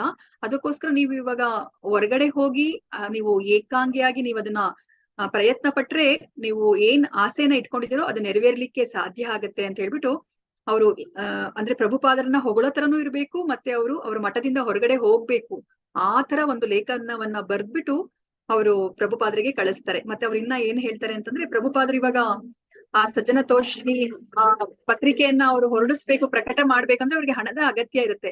ಆ ಹಣವನ್ನ ಪಡ್ಕೋಬೇಕು ಅಂತಂದ್ರೆ ಅವರು ಎಲ್ಲಾ ಡೋನರ್ಸ್ ಹತ್ರ ಹೋಗ್ಬೇಕಾಗತ್ತೆ, ಹೋಗಿ ಅವರು ಏನು ಡೊನೇಷನ್ ಅನ್ನ ಕಲೆಕ್ಟ್ ಮಾಡ್ಕೊಂಡ್ ಬರ್ಬೇಕಾಗಿರುತ್ತೆ. ಆದ್ರೆ ಅವ್ರ ಹತ್ರ ವಸ್ತ್ರಗಳು ಸಹ ಇರೋದಿಲ್ಲ, ಅವ್ರ ಹತ್ರ ಇರೋ ವಸ್ತ್ರಗಳೆಲ್ಲನೂ ಸಹ ಹರಿದು ಹೋಗ್ಬಿಟ್ಟಿರುತ್ತೆ. ಅಂತ ಸ್ಥಿತಿಲಿ ಅವರು ಈಗ ಯಾವುದೇ ಒಬ್ಬ ಡೋನರ್ಸ್ ಹತ್ರ ಹೋಗಿ ಅವರು ಏನು ಸಹಾಯವನ್ನ ಕೇಳುವಂತ ಸ್ಥಿತಿಲಿ ಇರೋದಿಲ್ಲ. ಈ ವಿಷಯವನ್ನ ಕೇಶವಾನಂದ ಪ್ರಭು ಅವರು ರಮಾನಂದ ದಾಸ್ ಅವ್ರಿಗೆ ಅಥವಾ ಭಕ್ತಿ ಸಾರಂಗ ಪ್ರಭು ಅವ್ರಿಗೆ ಹೇಳಿರ್ತಾರೆ. ಸೊ ಅದಕ್ಕೋಸ್ಕರ ಅವರು ಪತ್ರದಲ್ಲಿ ಅದನ್ನ ಬರಿತಾ ಇದ್ದಾರೆ. ಇವಾಗ ನಿಮ್ಮ ಬಟ್ಟೆಗಳು ಹರಿದೋಗಿದೆ ಅಂತ ಹೇಳ್ಬಿಟ್ಟು ನಮ್ಗೆ ಗೊತ್ತಾಯ್ತು, ನೀವು ದೇವಸ್ಥಾನದ ದುಡ್ಡು ಅಂದ್ರೆ ಮಠದ ದುಡ್ಡಿಂದನೇ ನೀವು 2 ಜೊತೆ ಬಟ್ಟೆನ ನೀವು ತಗೋಬಹುದು, ನೀವು ಕೊಂಡ್ಕೋಬಹುದು. ನಾವಿವಾಗ ಏನಾದ್ರೂ ತಪ್ಪನ್ನ ಮಾಡಿದ್ರೆ, ನಮ್ಮ ಮಠದಲ್ಲಿ ಯಾರೇ ಆದ್ರೂ ಸಹ ನಿಮ್ಮ ಪಾದ ಕಮಲಗಳಲ್ಲಿ ತಪ್ಪನ್ನ ಮಾಡಿದ್ರೆ ನಮ್ಮ ಮೇಲೆ ಕ್ಷಮೆ ಇರ್ಲಿ ಅಂತ ಹೇಳ್ಬಿಟ್ಟು ಅವ್ರು ಪತ್ರವನ್ನ ಬರೆದ್ಬಿಟ್ಟು ಕಳಿಸ್ತಾರೆ. ಸೊ ಇವಾಗ ಪ್ರಭುಪಾದರಿಗೆ ಬೇರೆ ಇನ್ಯಾವುದೇ ಒಂದು ಮಾರ್ಗ ಇರೋದಿಲ್ಲ. ಸೊ ಅವ್ರು ಇವಾಗ ದೆಹಲಿಯ ಗೌಡಿಯ ಸಂಘವನ್ನ ಇವಾಗ ತೊರಿಲೇಬೇಕಾಗತ್ತೆ. ಅವ್ರು 2 ಜೊತೆ ಬಟ್ಟೆನ ಕೊಂಡ್ಕೊಂಡು ಅವರು ಆ ಗೌಡಿಯ ಸಂಘವನ್ನ ಅವ್ರು ಇವಾಗ ತೊರೀತಾರೆ. ಸೊ ಇವಾಗ ಏನಾಯ್ತು, ಅವ್ರು ಇವಾಗ ಡೆಲ್ಲಿಯಲ್ಲಿ ಏಕಾಂಗಿ ಆಗಿದ್ದಾರೆ. ಇವಾಗ 1950 ಇಸ್ವಿಯಲ್ಲಿ ಅವರು ಅಭಯ್ ಅಂದ್ರೆ ನಮ್ಮ ಪ್ರಭುಪಾದ ಅವರು ಒಬ್ಬಂಟಿಯಾಗಿ ಆ ದೆಹಲಿಯಂತಹ ಒಂದು ನಗರದಲ್ಲಿ ಇದ್ದಾರೆ. ಸೊ ಇವಾಗ ಈ 1950 ಈ ದಶಕ, ಈ 10 ವರ್ಷಗಳ ಕಾಲ ಅವ್ರಿಗೆ ತುಂಬಾನೇ ಕಷ್ಟಕರವಾದ ಒಂದು ಸಮಯ ಆಗಿತ್ತು ಅವರ ಜೀವನದಲ್ಲಿ. ಅವರು ಯಾವ ತರ ಅವರು ದೆಹಲಿಯಲ್ಲಿ ಬದುಕ್ತಾರೆ, ಆ ಮಠವನ್ನ ಬಿಟ್ಟು ಬಂದ್ಮೇಲೆ, ಗೌಡಿಯ ಮಠವನ್ನ ಬಿಟ್ಟು ಬಂದ್ಮೇಲೆ ಅಂತಂದ್ರೆ, ಅವ್ರು ಇವಾಗ ವಾರಾನ್ನ ಅಂತ ಹೇಳ್ತೀವಲ್ವಾ, ಒಂದೊಂದು ವಾರ ಒಬ್ಬೊಬ್ಬ ಧರ್ಮದರ್ಶಿಗಳ ಮನೆಯಲ್ಲಿ ಇರೋದು. ಸೊ ಆ ತರ ಅವರು ಜೀವನವನ್ನ ಅವರು ಕಳೀತಾರೆ. ಸೊ ಅಲ್ಲಿ ಮಲ್ಕೊಳ್ಳೋದು, ಅಲ್ಲೇ ಊಟ ಮಾಡೋದು, ಆ ತರ ಅವರು ಶ್ರೀಮಂತರ ಮನೆಯಲ್ಲಿ ಅಥವಾ ಯಾವ್ದಾದ್ರು ಒಂದು ದೇವಸ್ಥಾನದಲ್ಲಿ ಯಾವ್ದೂ ಸಿಕ್ಲಿಲ್ಲ, ಶ್ರೀಮಂತರ ಮನೆ ವಾರಾನ್ನಕ್ಕೆ ಸಿಕ್ಲಿಲ್ಲ ಅಂದ್ರೆ ಅವಾಗ ವಿಷ್ಣು ದೇವಸ್ಥಾನಕ್ಕೆ ಹೋಗ್ಬಿಟ್ಟು ಅಲ್ಲಿ ಅವರು ವಾಸ ಮಾಡ್ಕೊಂಡು ಅವರು ಊಟ ತಿಂಡಿ ಮಾಡ್ಕೊಂಡು ಅವರು ಪ್ರಸಾದವನ್ನ ತಗೊಂಡು ಇರ್ತಾರೆ. ಸೊ ಈ ತರ ತುಂಬಾ ಕಷ್ಟಕರವಾದ ದಿನಗಳನ್ನ ಅವರು ಕಳೀತಾರೆ. ಇಲ್ಲಿ ನಮ್ಗೆ ಏನನ್ನ ಹೇಳ್ತಾ ಇದಾರೆ ಸತ್ಸ್ವರೂಪ ಗೋಸ್ವಾಮಿ ಅವರು ಅಂತಂದ್ರೆ, ಇವಾಗ ನಾವು ನೋಡ್ಕೊಂಡ್ರು ಬಂದಿರೋ ತನಕನೇ ಇಲ್ಲಿ ತನಕ ಪ್ರಭುಪಾದರಿಗೆ ಯಾವುದೇ ಒಂದು ಕಷ್ಟ ಇರ್ಲಿಲ್ಲ ಅಲ್ವಾ. ಅವ್ರು ಚಿಕ್ಕಂದಿನಲ್ಲೂ ಸಹ ಅವ್ರ ತಂದೆ ಅವ್ರನ್ನ ತುಂಬಾ ಚೆನ್ನಾಗಿ ಬೆಳೆಸಿರ್ತಾರೆ. ನಮ್ಗೆ ಗೊತ್ತಿರೋ ಹಾಗೇನೆ ಒಂದ್ಸತಿ ಅವ್ರ ತಾಯಿ ಪ್ರಭುಪಾದರು ನನ್ಗೆ ಕಚೋರಿ ಬೇಕು, ಪೂರಿ ಬೇಕು ಅಂತ ಹೇಳಿದಾಗ ಅವ್ರಮ್ಮ ಮಾಡ್ಕೊಡೋದಿಲ್ಲ ಅಲ್ವಾ, ರಜನಿ ಮಾತೆ ಮಾಡ್ಕೊಡೋದಿಲ್ಲ, ಹಾಗೆ ಮಲಗಿಸ್ಬಿಟ್ಟಿರ್ತಾರೆ.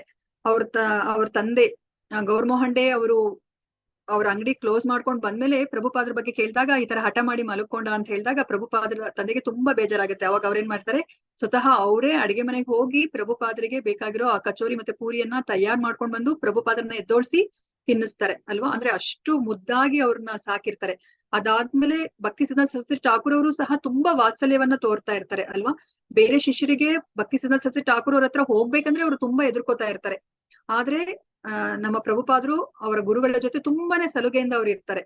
ಅಂದ್ರೆ ಅವ್ರು ಎಲ್ಲಾ ಕಡೆನೂ ಸಹ ಅವರು ಪ್ರೀತಿ ವಾತ್ಸಲ್ಯವನ್ನ ಅವರು ನೋಡಿರ್ತಾರೆ ಇಲ್ಲಿ ತನಕ.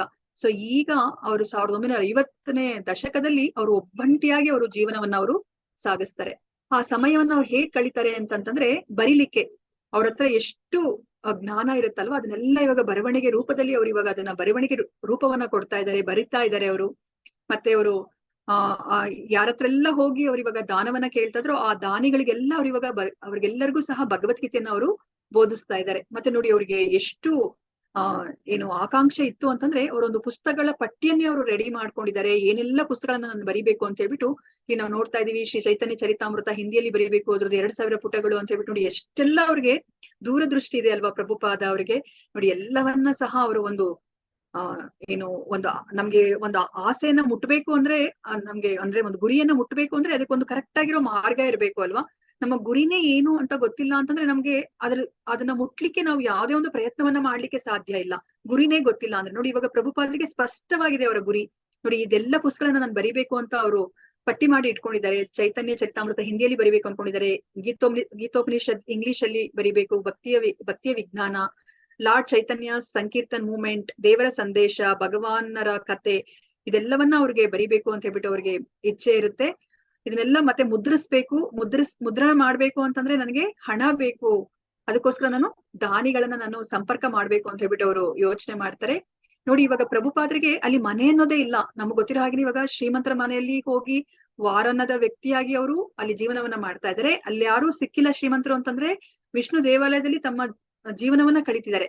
ನೋಡಿ ಇಂತಹ ಸ್ಥಿತಿಲಿ ಇದ್ರೂ ಸಹ ಅವರ ಮನಸ್ಸಲ್ಲಿ ಏನ್ ಯೋಚನೆ ಇದೆ ಅಂದ್ರೆ ನಾನು ಒಂದು ಶಾಶ್ವತವಾದ ಒಂದು ಸ್ಥಳವನ್ನ ಪಡ್ಕೋಬೇಕು ಅಂತ ಅವ್ರು ಯೋಚನೆ ಮಾಡ್ತಾ ಇಲ್ಲ.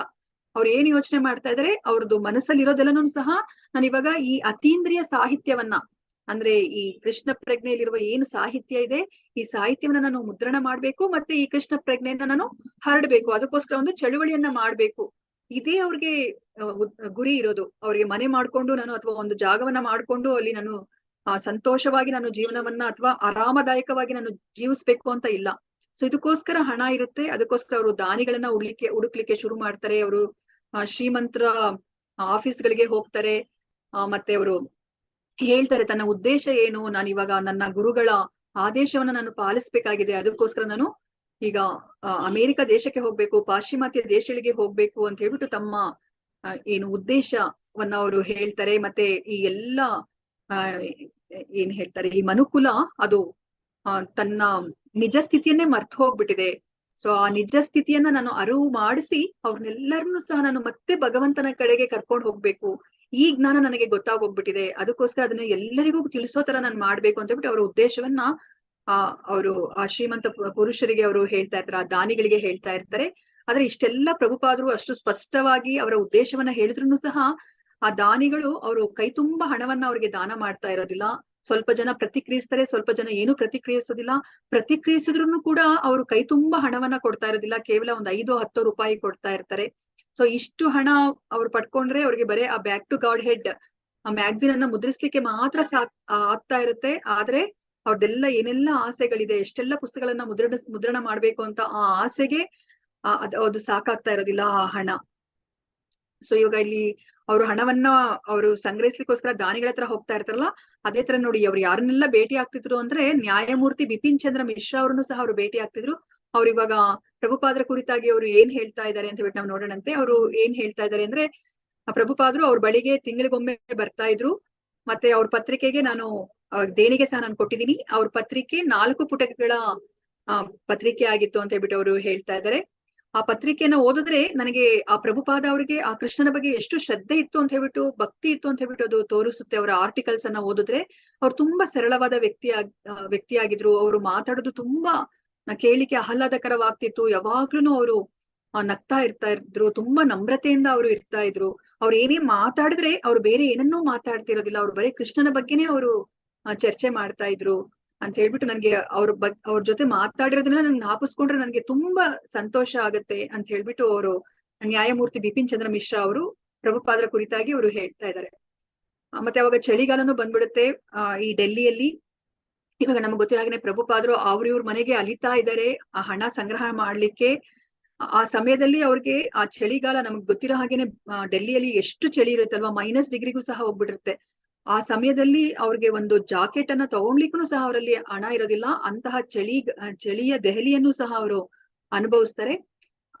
ಅವರು back to Godhead magazine ಅನ್ನ ಅವರು ಪ್ರಿಂಟ್ ಮಾಡ್ಲಿಕ್ಕೆ ಪ್ರಿಂಟರ್ ಕುಮಾರ್ ಜೈನ್ ಅವ್ರ ಬಳಿಗೆ ಹೋಗ್ಬೇಕಾಗಿರುತ್ತೆ.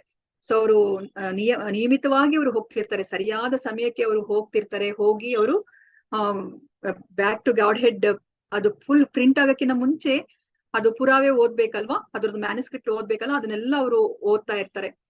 ಅವಾಗ ಅವರು ಊಟನೂ ಸಹ ಮಾಡ್ತಾ ಇರೋದಿಲ್ಲ, ತಿಂಡಿನೂ ಮಾಡ್ತಾ ಇರಲ್ಲ. ಮತ್ತೆ ಅವ್ರಿಗೆ ಒಂದು ಟಾಂಗನೋ ಅಥವಾ ಯಾವ್ದಲ್ಲಾದ್ರೂ ಅವರು ಗಾಡಿಯಲ್ಲಿ ಹೋಗ್ಬೇಕಂದ್ರೆ ಅವ್ರ ಹತ್ರ ಹಣ ಇರೋದಿಲ್ಲ. ಅದಕ್ಕೋಸ್ಕರ ಅವರು ನಡ್ಕೊಂಡೇ ಹೋಗ್ತಾ ಇರ್ತಾರೆ ಅವರು ಪ್ರಿಂಟರ್ ಬಳಿಗೆ.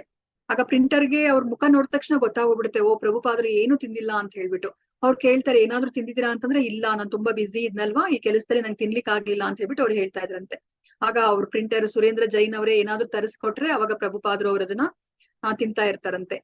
ಅವಾಗ ಕೇಳ್ತಾರಂತೆ, ನೀವು ಯಾಕೆ ನೀವು ಇಷ್ಟು ಕಷ್ಟ ಪಡ್ಕೊಂಡು ಈ ಮ್ಯಾಗಝಿನ್ ಅನ್ನ ನೀವು ಯಾಕೆ ಇದನ್ನ ಮುದ್ರಣ ಮಾಡ್ಬೇಕು, ಯಾಕೆ ಇಷ್ಟು ಒದ್ದಾಡ್ತಾ ಇದ್ದೀರಾ, ನೀವು ಹಣನೇ ಇಲ್ಲ ನಿಮ್ಮಲ್ಲಿ, ಇಂತ ಕೆಲ್ಸ ಯಾಕೆ ನೀವು ಮಾಡ್ಬೇಕು ಅಂತ ಹೇಳ್ಬಿಟ್ಟು ಅವ್ರು ಕೇಳಿದಾಗ, ಇಲ್ಲ ಇದು ನನ್ನ ಮಿಷನ್, ನನ್ನ ಗುರುಗಳ ಆಜ್ಞೆ, ಇದು ನನ್ನ ಆದೇಶ ಮಾಡಿದ್ದಾರೆ.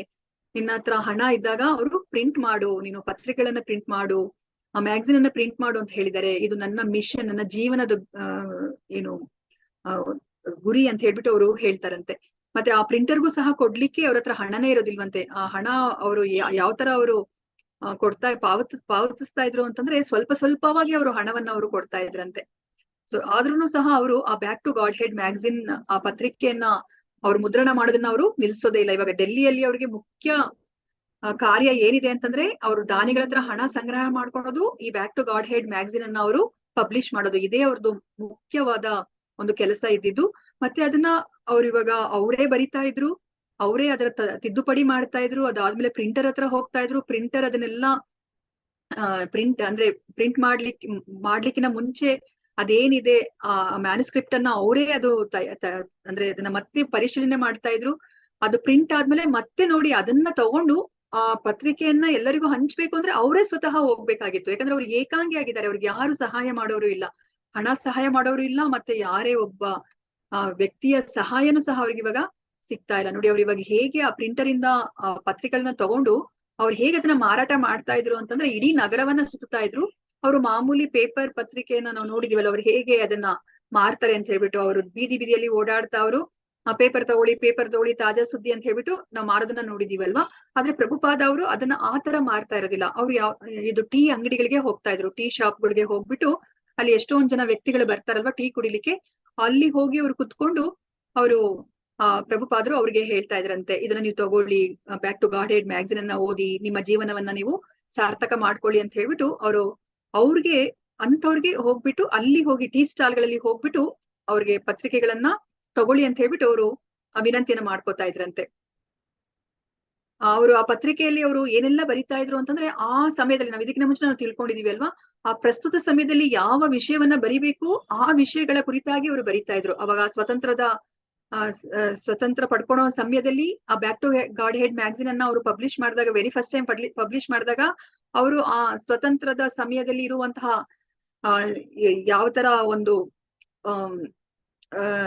ಏನ್ ಹೇಳ್ತಾರೆ ಸಂದರ್ಭ ಇತ್ತು ಅದರ ಕುರಿತಾಗಿ ಅವ್ರು ಬರಿತಾ ಇದ್ರು. ಸೊ ಇವಾಗ ಇಲ್ಲೂ ನೋಡಿ ಅವ್ರು ಯಾವ ತರ ಬರಿತಾ ಇದಾರೆ ಅಂತಂದ್ರೆ, ಬರ್ದಿರೋ Back to Godhead magazine ಅನ್ನ ಯಾರಿಗಾದ್ರೂ ಕೊಡ್ಲಿಕ್ಕೆ ಹೋದ್ರೆ ಅವ್ರು ಹೇಳ್ತಾ ಇದ್ರು, ಅಯ್ಯೋ ನಮ್ಗಿದನ್ನೆಲ್ಲ ಓದ್ಲಿಕ್ಕೆಲ್ಲ ಸಮಯ ಇಲ್ಲಪ್ಪ, ನಾವು ತುಂಬಾ ಬಿಸಿ, ಬೆಳಗ್ಗೆಯಿಂದ ರಾತ್ರಿ ತನಕ ನಮ್ಗೆ ಒಂದ್ ನಿಮಿಷನೂ ಪುರ್ಸೋತಿಲ್ಲ ಅಂತ ಹೇಳ್ಬಿಟ್ಟು ಹೇಳ್ತಾ ಇದ್ರಂತೆ.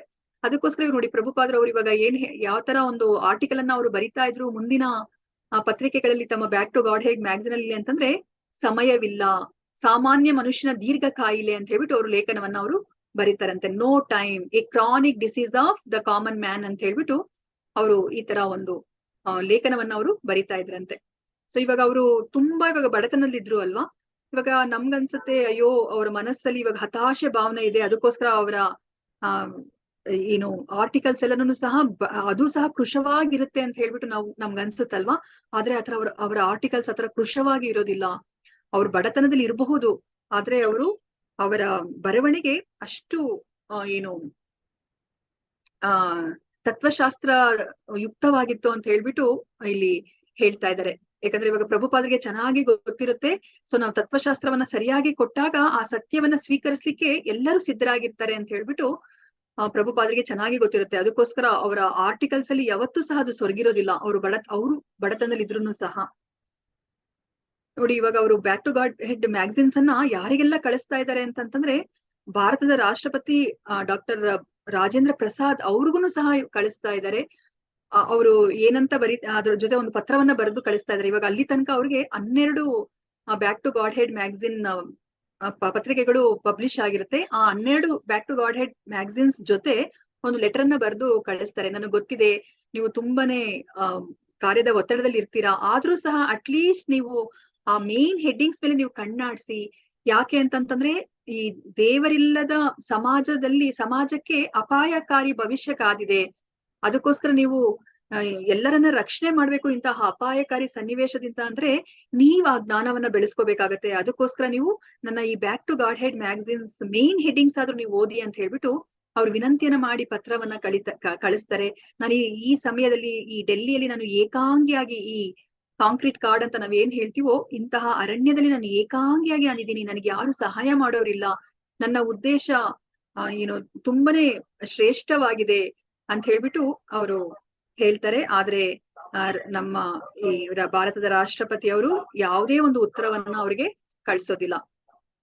ಅದಾದ್ಮೇಲೆ ನೋಡಿ ಪ್ರಭುಪಾದರು ಅವರು ಯೋಜನೆಗಳೆಲ್ಲ ಎಷ್ಟು ಉನ್ನತವಾಗಿದೆ ಅಂತಂದ್ರೆ ನೋಡಿ, ಅವರು ಸರಿ ನನ್ ಕೈಲಿ ಏನೂ ಇಲ್ಲಪ್ಪ, ದುಡ್ಡಿಲ್ಲ, ನನ್ಗೆ ಯಾರು ಸಹಾಯ ಮಾಡೋರಿಲ್ಲ, ಜನಬಲ ಇಲ್ಲ, ಹಣಬಲ ಇಲ್ಲ ಅಂತ ಹೇಳ್ಬಿಟ್ಟು ಅವರು ಸುಮ್ನೆ ಕುತ್ಕೊಳೋದಿಲ್ಲ. ನೋಡಿ ಅವ್ರು ಇವಾಗ ಈ ಪತ್ರಿಕೆಗಳನ್ನ ಫಾರಿನ್ ಕಂಟ್ರೀಸ್ಗಳು ಸಹ ಕಳಿಸ್ಲಿಕ್ಕೆ ಅವರು ಟ್ರೈ ಮಾಡ್ತಾ ಇದ್ದಾರೆ. ಅದನ್ನ ದೇಶ ವಿದೇಶಗಳಿಗೆ ಕಳಿಸ್ತಾ ಇದ್ದಾರೆ, ಮೇಲ್ ಮುಖಾಂತರ ಕಳಿಸ್ತಾ ಇದ್ದಾರೆ, ಮತ್ತೆ ಅಲ್ಲಿರುವ ಯೂನಿವರ್ಸಿಟೀಸ್ಗೆ, ಗ್ರಂಥಾಲಯಗಳಿಗೆ ಅವರು ಕಳಿಸ್ತಾ ಇದ್ದಾರೆ. ಯಾಕಂದ್ರೆ ಈ ಜ್ಞಾನವನ್ನ ಇಂಗ್ಲಿಷ್ ಭಾಷೆ ಮಾತಾಡೋರ ಹತ್ರ ಹೋಗ್ಬೇಕು ಅಂತಾನೆ ಅವರ ಇಚ್ಛೆ ಇರೋದು.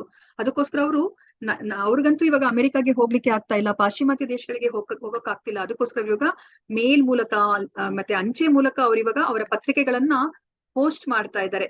ಮತ್ತೆ ಅವ್ರ ವಿನಂತಿಯನ್ನು ಸಹ ಮಾಡ್ಕೋತಾ ಇದ್ದಾರೆ ಪಾಶ್ಚಿಮಾತ್ಯರಿಗೆ. ಏನು ಅಂತಂದ್ರೆ ನಮ್ಮ ಭಾರತ ದೇಶಗಳದವ್ರಿಗಿಂತ ನೀವು ಈ ಆಧ್ಯಾತ್ಮಿಕ ಜ್ಞಾನವನ್ನ ನೀವು ಹೆಚ್ಚು ಸ್ವೀಕಾರ ಮಾಡೋ ತರ ಒಂದು ಸ್ಥಿತಿಯಲ್ಲಿ ಇದ್ದೀರಾ, ನೀವು ಹೆಚ್ಚು ಸ್ವೀಕಾರ ಮಾಡ್ಬೇಕು ಈ ಆಧ್ಯಾತ್ಮಿಕ ಜ್ಞಾನವನ್ನ ಅಂತ ಹೇಳ್ಬಿಟ್ಟು ಅವರು ಆ back to Godhead magazines ಅನ್ನ ದೇಶ ವಿದೇಶಗಳಿಗೆ ಅವರು ಕಳಿಸ್ತಾ ಇದ್ದಾರೆ. ಇವಾಗ ನಾವು ಅದಕ್ಕಿಂತ ಮುಂಚೆ ನಾವು ನೋಡಿದ್ವಿ, ಅವರು ಆ ಡೆಲ್ಲಿಯಲ್ಲಿ ಚಳಿಗಾಲವನ್ನ ಅಂತ ಕೊರೆಯುವ ಚಳಿಯಲ್ಲಿ ಅವರು ಜೀವನವನ್ನ ನಡೆಸಿದ್ರು. ಈಗ ಬೇಸಿಗೆ ಕಾಲ ಬಂದಿದೆ, ಎಷ್ಟು ಸುಡು ಬಿಸಿಲು ಅಂತಂದ್ರೆ ಇವಾಗ ನಮಗ್ ಗೊತ್ತಿರೋ ಹಾಗೇನೆ ಅಲ್ಲಿ ಬಿಸಿಲು ಸಹ, ಆ ಬಿಸಿಲುಗಾಲ ಬಂದ್ರೆ ಅದರ ತಾಪಮಾನನೂ ಸಹ ತುಂಬಾ ಹೆಚ್ಚಿರುತ್ತೆ.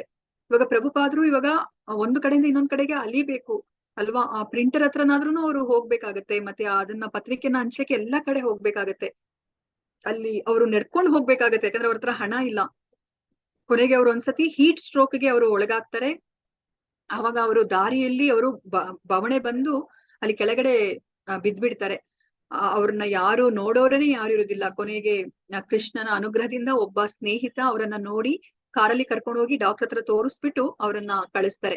ಮತ್ತೆ ಇನ್ನೊಂದ್ಸತಿ ಇದೇ ತರ ಅವರು ಒಂದ್ ಕಡೆಯಿಂದ ಇನ್ನೊಂದ್ ಕಡೆಗೆ ನಡ್ಕೊಂಡು ಓಡಾಡ್ಬೇಕಾದ್ರೆ ಆ ಡೆಲ್ಲಿಯ ರಸ್ತೆಗಳಲ್ಲಿ ಒಂದು ಹಸುವಿನಿಂದ ಅವರು ಗುದ್ದಲ್ಪಡ್ತಾರೆ. ಆ ಸಮಯದಲ್ಲಿ ಅವ್ರು ಕೆಳಗಡೆ ಬಿದ್ದಾಗ ಅವ್ರನ್ನ ಯಾರು ಸಹ ಗಮನಿಸೋದಿಲ್ಲ. ಆತರ ಎಷ್ಟೊಂದು ಸಮಯದ ತನಕ ಅವರು ರಸ್ತೆಯ ಬದಿಯಲ್ಲಿ ಅವರು ಬಿದ್ದಿರ್ತಾರೆ. ಸೊ ನೋಡಿ, ಇಂತಹ ಸ್ಥಿತಿಯನ್ನ ಪ್ರಭುಪಾದರು ಅನುಭವಿಸ್ಬೇಕಾಗತ್ತೆ.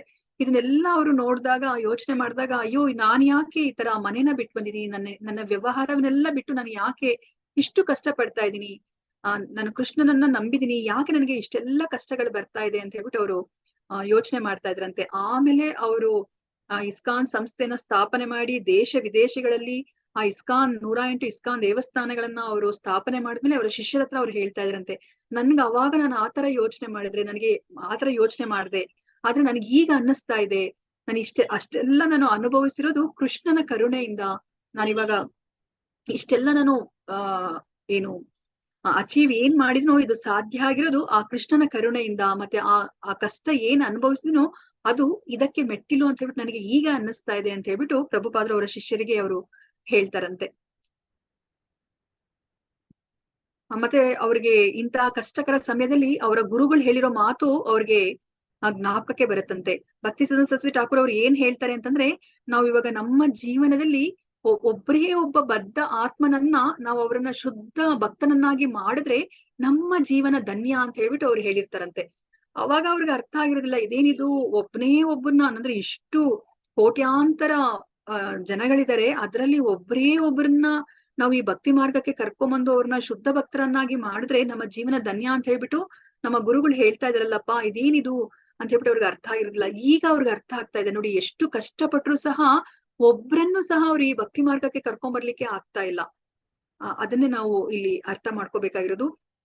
ಒಬ್ಬ ಬದ್ಧ ಆತ್ಮನನ್ನ ಅವ್ರಿಗೆ ನಾವ್ ಯಾರು, ನಮ್ಮ ಗುರಿ ಏನು, ಜೀವನದ ಗುರಿ ಅಂತ ಹೇಳ್ಬಿಟ್ಟು ಅದನ್ನ ಮನವರಿಕೆ ಮಾಡ್ಕೊಳ್ಳೋದು ಇಷ್ಟು ಕಷ್ಟನಾ ಅಂತ ಹೇಳ್ಬಿಟ್ಟು ಪ್ರಭುಪಾದರಿಗೆ ಅರ್ಥ ಆಗತ್ತೆ. ಸೊ ಆಗ ಅವರು ಯೋಚನೆ ಮಾಡ್ತಾರೆ, ಸರಿ ನಾನು ಇವಾಗ ಈ ಡೆಲ್ಲಿ ನಗರದಲ್ಲಿ ಇರೋದು ಸರಿ ಇಲ್ಲ, ನಾನಿವಾಗ ಈ ಡೆಲ್ಲಿಯಿಂದ 80 ಮೈಲಿ ದಕ್ಷಿಣದ ಭಾಗಕ್ಕೆ ಬರುವಂತಹ ವೃಂದಾವನಕ್ಕೆ ನಾನು ಹೋಗೋಣಂತೆ. ನಾನು ಇವಾಗ ಈ ಡೆಲ್ಲಿಯಲ್ಲಿ Back to Godhead magazine ಅನ್ನು ನಾನು ಈ ಮುದ್ರಿಸೋ ಕೆಲಸವನ್ನ ನಾನು ಮುಂದುವರಿಸ್ತಾ ನನ್ನ ವಾಸಸ್ಥಾನವನ್ನ ನಾನು ವೃಂದಾವನಕ್ಕೆ ನಾನು ಬದಲಾಯಿಸ್ಕೊಂಡ್ರೆ ಒಳ್ಳೇದಾಗತ್ತೆ ಅಂತ ಹೇಳ್ಬಿಟ್ಟು ಅವ್ರಿಗೆ ಅನ್ಸುತ್ತಂತೆ. ಸರಿ, ವೃಂದಾವನದಲ್ಲಿ ವಾಸ ಮಾಡೋಣಂತೆ, ನಾನು ಅಲ್ಲಿ ಬರೆಯೋಣಂತೆ. ಆ ಬರ್ದಿರೋ ಪತ್ರಿಕೆಯನ್ನ ನಾನು 15 ದಿನಗಳಿಗೊಮ್ಮೆ ನಾನು ಇಲ್ಲಿ ಡೆಲ್ಲಿಗೆ ಬಂದು ಅದರ ಮುದ್ರಣವನ್ನ ಮಾಡಿ ನಾನು ಈ ಎಲ್ಲರಿಗೂ ಈ ಪತ್ರಿಕೆಯನ್ನ ನಾನು ಹಂಚೋಣಂತೆ ಅಂತ ಹೇಳ್ಬಿಟ್ಟು ಅವರು ನಿರ್ಧಾರ ಮಾಡ್ಬಿಟ್ಟು ವೃಂದಾವನದಲ್ಲಿ ಹೋಗೋಣಂತೆ ಅಂದ್ಬಿಟ್ಟು ಅವರು ಯೋಚನೆ ಮಾಡ್ತಾರೆ. ಸೊ ಇವತ್ತಿನ ಅಂದ್ರೆ ಈ ಅಧ್ಯಾಯದಲ್ಲಿ ನವದೆಹಲಿ ಅನ್ನೋ ಕಾಡಲ್ಲಿ ಏಕಾಂಗಿಯಾಗಿ ಅಳುವುದರಲ್ಲಿ ನಾವ್ ಇವಾಗ ಏನನ್ನ ತಿಳ್ಕೊಂಡ್ವಿ. ಅವರು 1955ನೇ ಇಸ್ವಿಯಲ್ಲಿ ದೆಹಲಿಯ ಗೌಡಿಯ ಸಂಘದಿಂದ ಸಜ್ಜನ ತೋಷಿಣಿ ಎಡಿಟಿಂಗ್ಗೆ ಅವರು ಎಡಿಟರ್ ಆಗ್ತಾರೆ. ಅದಾದ್ಮೇಲೆ ಸಜ್ಜನೆ ತೋಷಿಣಿಯಿಂದ ಅವರು ಹೊರಗಡೆ ಬರ್ತಾರೆ. ಯಾಕಂದ್ರೆ ಅದು ಅವ್ರಿಗೆ ಬರ್ಲಿಕ್ಕೆ ಅವ್ರಿಗೆ ಇಷ್ಟ ಇರೋದಿಲ್ಲ. ಆದ್ರೆ ಅವರು ಭಕ್ತಿ ಸಾರಂಗ ಮಹಾರಾಜ್ ಅವರು ಇಂಡೈರೆಕ್ಟ್ ಆಗಿ ಪ್ರಭುಪಾದ ಅವ್ರನ್ನ ಹೊರಗಡೆ ಕಳಿಸ್ತಾರೆ.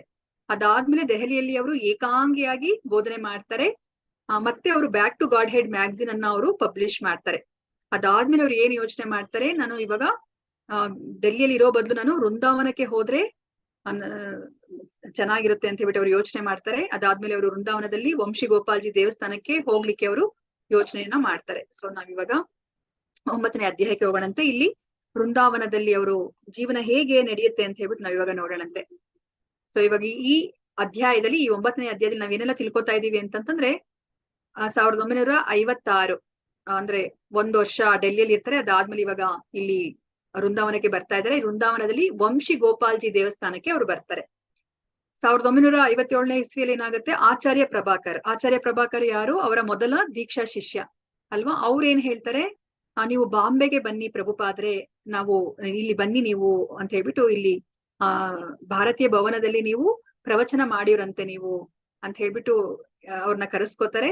ಅದಾದ್ಮೇಲೆ ಅವರು ಕಾನ್ಪುರದಲ್ಲಿ ಭಕ್ತರ ಸಂಘಕ್ಕೆ ಸದಸ್ಯರನ್ನಾಗಿ ಮಾಡ್ಬೇಕು ಅಂತ ಹೇಳ್ಬಿಟ್ಟು ಅವ್ರು ಯೋಚನೆ ಮಾಡ್ತಾರೆ. ಈ ಲೀಗ್ ಆಫ್ ಡಿವೋಟೀಸ್ ಅನ್ನ ಮತ್ತೆ ಶುರು ಮಾಡೋಣ ಅಂತ ಹೇಳ್ಬಿಟ್ಟು ಮತ್ತೆ ಅವರು ವಾಪಸ್ಸು ಬಾಂಬೆಗೆ ಬರ್ತಾರೆ. ಬಾಂಬೆಯಿಂದ ಅವರು ಏನು ವಂಶಿ ಗೋಪಾಲ್ಜಿ ಬಾಂಬೆಯಿಂದ ಮತ್ತೆ ಅವರು ವೃಂದಾವನಕ್ಕೆ ಹೋಗಿ ಅಲ್ಲಿ ವಂಶಿ ಗೋಪಾಲ್ಜಿ ದೇವಸ್ಥಾನದಲ್ಲಿ ವೃಂದಾವನ ಭಜನ ಅನ್ನೋ ಒಂದು ಪೊಯಮ್ ಅನ್ನ ಅವರು ಬರೀತಾರೆ. ಅದಾದ್ಮೇಲೆ 2 ವರ್ಷಗಳ ನಂತರ ದೆಹಲಿಯಿಂದ back to Godhead magazine ಪುನಶ್ಚೇತನ. 2 ವರ್ಷ ತನಕ ಈಗ ಯಾವುದೇ ಒಂದು back to Godhead magazine ಅನ್ನ ಅವ್ರಿಗೆ ಪ್ರಿಂಟ್ ಮಾಡ್ಲಿಕ್ಕೆ ಅವ್ರಿಗೆ ಆಗೋದಿಲ್ಲ. ಅದಾದ್ಮೇಲೆ ಈಗ 1956 ಮಾಡಿರೋದು ಈಗ ಕೊನೆಗೆ 58ರಲ್ಲಿ ಮತ್ತೆ ಇನ್ನೊಂದ್ಸತಿ ಅವರು ಮಾಡ್ತಾ ಇದಾರೆ. Back to Godhead magazine ಪುನಶ್ಚೇತನ ಮಾಡ್ತಾ ಇದ್ದಾರೆ, ಅದನ್ನ ಪ್ರಕಟಗೊಳಿಸ್ತಾ ಇದ್ದಾರೆ. ಮತ್ತೆ ಅದಾದ್ಮೇಲೆ ಈಗ ಶ್ರೀಲ ಭಕ್ತಿ ಸಿದ್ಧಾಂತ ಸರಸ್ವತಿ ಠಾಕೂರ್ ಅವರ ತಿರುಭಾವ ತಿಥಿ ಬರುತ್ತೆ. ಅವತ್ತಿನ ದಿವಸಕ್ಕೆ ಗುರು ಪೂಜೆಗೋಸ್ಕರ ಅವರು ಆ ವಿರಹ ಅಷ್ಟಕವನ್ನ ಅವರು ಬರೀತಾರೆ. ಅದಾದ್ಮೇಲೆ ತುಂಬಾ ಮುಖ್ಯವಾದ ಘಟನೆ ಏನ್ ನಡೆಯುತ್ತೆ ಈ ಅಧ್ಯಾಯದಲ್ಲಿ ನಾವು ತಿಳ್ಕೊತಾ ಇದೀವಿ ಅಂತಂದ್ರೆ, ಈಗ ಪ್ರಭುಪಾದ ಅವರು ಸನ್ಯಾಸವನ್ನ ಸ್ವೀಕರಿಸ್ತಾ ಇದ್ದಾರೆ. ಮಥುರಾದಲ್ಲಿ ಕೇಶವ ಮಹಾರಾಜರಿಂದ ಸನ್ಯಾಸವನ್ನ ಸ್ವೀಕರಿಸ್ತಾ ಇದ್ದಾರೆ. ಇದು ತುಂಬಾ ಮುಖ್ಯವಾದ ಘಟನೆ ಈ ವೃಂದಾವನದಲ್ಲಿ ಬಂದ್ಮೇಲೆ ನಡೆಯೋ ಅಂತದ್ದು. ಸೊ ಇವಾಗ ನೋಡೋಣಂತೆ ವೃಂದಾವನದಲ್ಲಿ ಏನೆಲ್ಲ ಆಗುತ್ತೆ, ಪ್ರಭುಪಾದರ ಜೀವನ ಯಾವ ತರ ಇರುತ್ತೆ ಅಂತ ಹೇಳ್ಬಿಟ್ಟು ನಾವು ನೋಡೋಣಂತೆ. ಸೊ ಇವಾಗ ಪ್ರಭುಪಾದ ಅವರು ಅವರ ಗುರಿಯ ಅಂತಿಮ ಸಿದ್ಧತೆಗಳನ್ನ ಇವಾಗ ಇಲ್ಲಿ ವೃಂದಾವನದಲ್ಲಿ ಬಂದ ಮೇಲೆ ಅವ್ರು ಮಾಡ್ಕೋತಾ ಇದ್ದಾರೆ. ಸೊ ಏನೆಲ್ಲ ಅಂತ ಹೇಳ್ಬಿಟ್ಟು ನಾವ್ ಇವಾಗ ಮುಂದಿನ ಕೆಲವು ಅಧ್ಯಾಯಗಳಲ್ಲಿ ನಾವು ನೋಡ್ತೀವಿ. ಇವಾಗ ಭಾರತದಲ್ಲಿ ಯಾವ ತರ ಆಗ್ತಿದೆ ಅಂತಂದ್ರೆ, ಇವಾಗ ರಾಜಕೀಯ ನಾಯಕರಿಗೆ ಈಗ ಭಾರತದ ಸಂಸ್ಕೃತಿ ಏನಿದೆ ಅದ್ರ ಮೇಲೆ ಅವ್ರಿಗೆ ಯಾವುದೇ ಒಂದು ಒಳ್ಳೆ ಅಭಿಪ್ರಾಯನೇ ಇಲ್ಲ. ಅವರೆಲ್ಲರನ್ನೂ ಸಹ ಈಗ ಆ ಪಾಶ್ಚಿಮಾತ್ಯ ಸಂಸ್ಕೃತಿಗೆ ಮೊರೆ ಹೋಗ್ಬಿಟ್ಟಿದ್ದಾರೆ. ಆದ್ರೆ ಪ್ರಭುಪಾದರಿಗೆ ಇವಾಗ ಏನು ಅವ್ರಿಗೆ ಧ್ಯೇಯ ಇದೆ ಅಂತಂದ್ರೆ, ಆ ಪಾಶ್ಚಿಮಾತ್ಯ ಜನರಿಗೆ ನಾವು ನಮ್ಮ ಈ ವೈದಿಕ ಸಾಹಿತ್ಯವನ್ನ ತಿಳಿಸಿಕೊಡ್ಬೇಕು ಅಂತ ಹೇಳ್ಬಿಟ್ಟು ಪ್ರಭುಪಾದರಿಗೆ ಇಚ್ಛೆ ಇದೆ. ಅದಕ್ಕೋಸ್ಕರ ಅವ್ರೇನ್ ಮಾಡ್ತಾರೆ, ವೃಂದಾವನಕ್ಕೆ ತೆರಳ್ತಾ ಇದಾರೆ. ನನಗೆ ಆ ಶಕ್ತಿ ಸಿಗ್ಬೇಕು ಅಂತಂದ್ರೆ ವೃಂದಾವನಕ್ಕೆ ಹೋದ್ರೆ ಅಷ್ಟೇನೆ ನನಗೆ ಆ ಶಕ್ತಿ ಸಿಗ್ಲಿಕ್ಕೆ ಸಾಧ್ಯ ಅಂತ ಹೇಳ್ಬಿಟ್ಟು ಅವ್ರು ಇವಾಗ ವೃಂದಾವನಕ್ಕೆ ಬಂದಿದ್ದಾರೆ. ಅವ್ರ ಯೋಜನೆ ಏನಿತ್ತು ನಾವ್ ಇದಕ್ಕಿಂತ ಮುಂಚೆ ನಾವು ತಿಳ್ಕೊಂಡ್ರೋ ಹಾಗೇನೆ, ಡೆಲ್ಲಿಯಲ್ಲಿ ಅವರು ಬ್ಯಾಕ್ ಟು ಗಾಡ್ ಹೆಡ್ ಮುದ್ರಿಸ್ಬೇಕು, ಅದರ ಮಾರಾಟ ಮಾಡ್ಬೇಕು, ಮತ್ತೆ ಇಲ್ಲಿ ವೃಂದಾವನದಲ್ಲಿ ನಾನು ಬರೆಯೋ ಕೆಲಸವನ್ನ ನಾನು ಮುಂದುವರಿಸಬೇಕು ಅಂತ ಹೇಳಿ ಅವ್ರಿಗೆ ಉದ್ದೇಶ ಇರುತ್ತೆ. ನೋಡಿ, ಡೆಲ್ಲಿಯಿಂದ ಆ ದಕ್ಷಿಣ ಭಾಗಕ್ಕೆ ವೃಂದಾವನ ಇರೋದು. ಸೊ ಅದು 80 ಮೈಲಿ ದೂರ ಇದೆ. ಸೊ ಪ್ರಭುಪಾದರು ಇವಾಗ ಆ 80 ಮೈಲಿ ದೂರ ಇರುವಂತಹ ವೃಂದಾವನಕ್ಕೆ ಬರ್ತಾ ಇದ್ದಾರೆ. ಸೊ ಇವಾಗ ವೃಂದಾವನಕ್ಕೆ ಯಾಕೆ ಬರ್ತಾ ಇದ್ದಾರೆ ಅಂತ ಹೇಳ್ಬಿಟ್ಟು ಸತ್ಸ್ವರೂಪ ಗೋಸ್ವಾಮಿ ಅವರು ತುಂಬಾ ಚೆನ್ನಾಗಿ ಬರ್ದಿದ್ದಾರೆ. ನಾನು ಇವಾಗ ಅಷ್ಟನ್ನೆಲ್ಲ ನಾನು ಇಲ್ಲಿ ಹೇಳ್ತಾ ಇಲ್ಲ. ನಿಮಗ್ ಗೊತ್ತಿರೋ ಹಾಗೇನೆ ವೃಂದಾವನ ಎಂಥ ಭೂಮಿ, ಪವಿತ್ರ ಭೂಮಿ ಅಂತ ನಿಮಗೆ ಗೊತ್ತಿದೆ.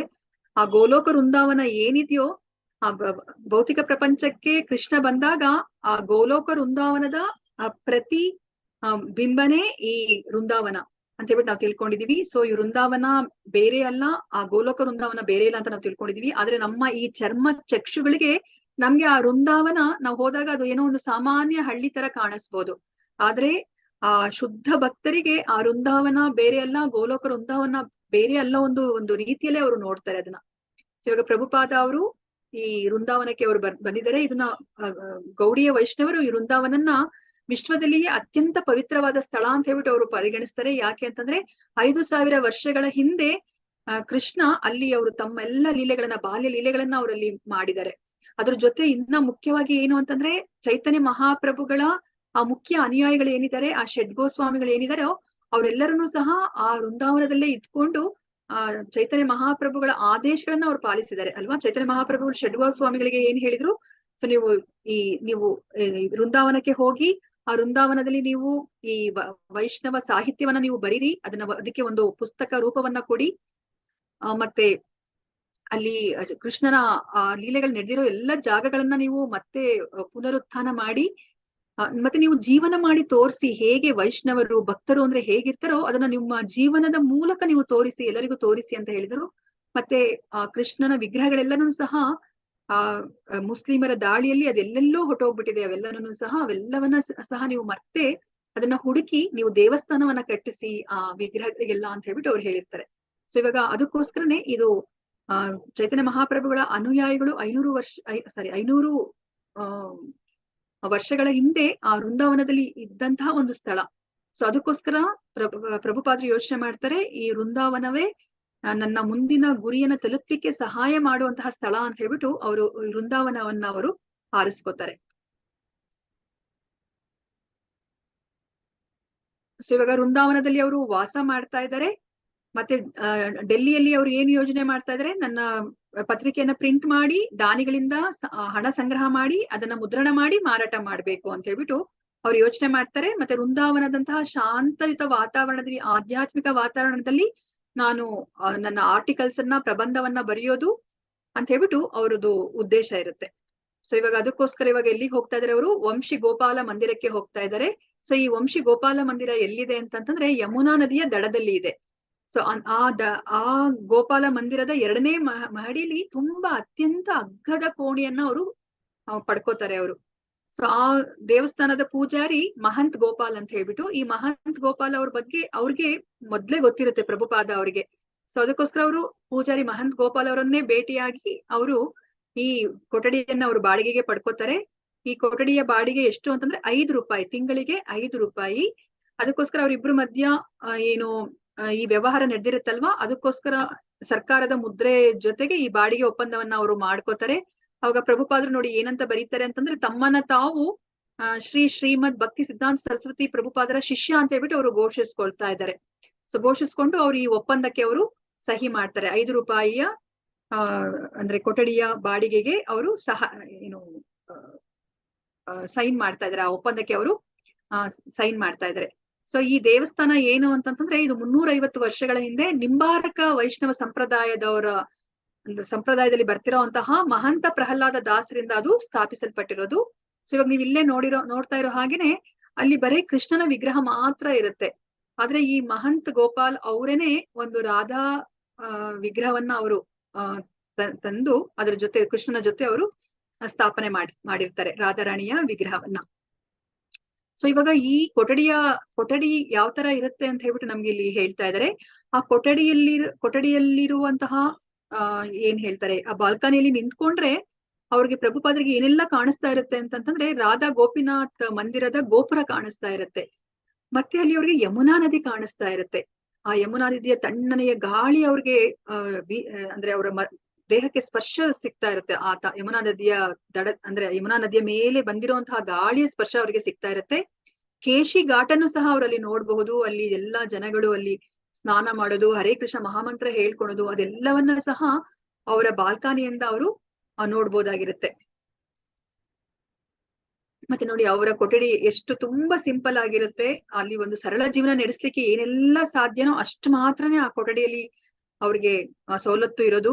ಆದ್ರೆ ಅವರು ಅಂತಹ ಸರಳ ಜೀವನ ಮಾಡ್ಕೊಂಡು ಅವರು ಉನ್ನತ ಚಿಂತನೆ ಅಲ್ವಾ. ನಾವಿವಾಗ ಭಗವದ್ಗೀತೆನ ನೋಡಿದ್ರೆ ನಮ್ಗೆ ಅರ್ಥ ಆಗುತ್ತೆ ಪ್ರಭುಪಾದ ಅವರ ಬರವಣಿಗೆ ಯಾವ ತರ ಇರುತ್ತೆ ಅಂತ ಹೇಳ್ಬಿಟ್ಟು ಅಲ್ವಾ.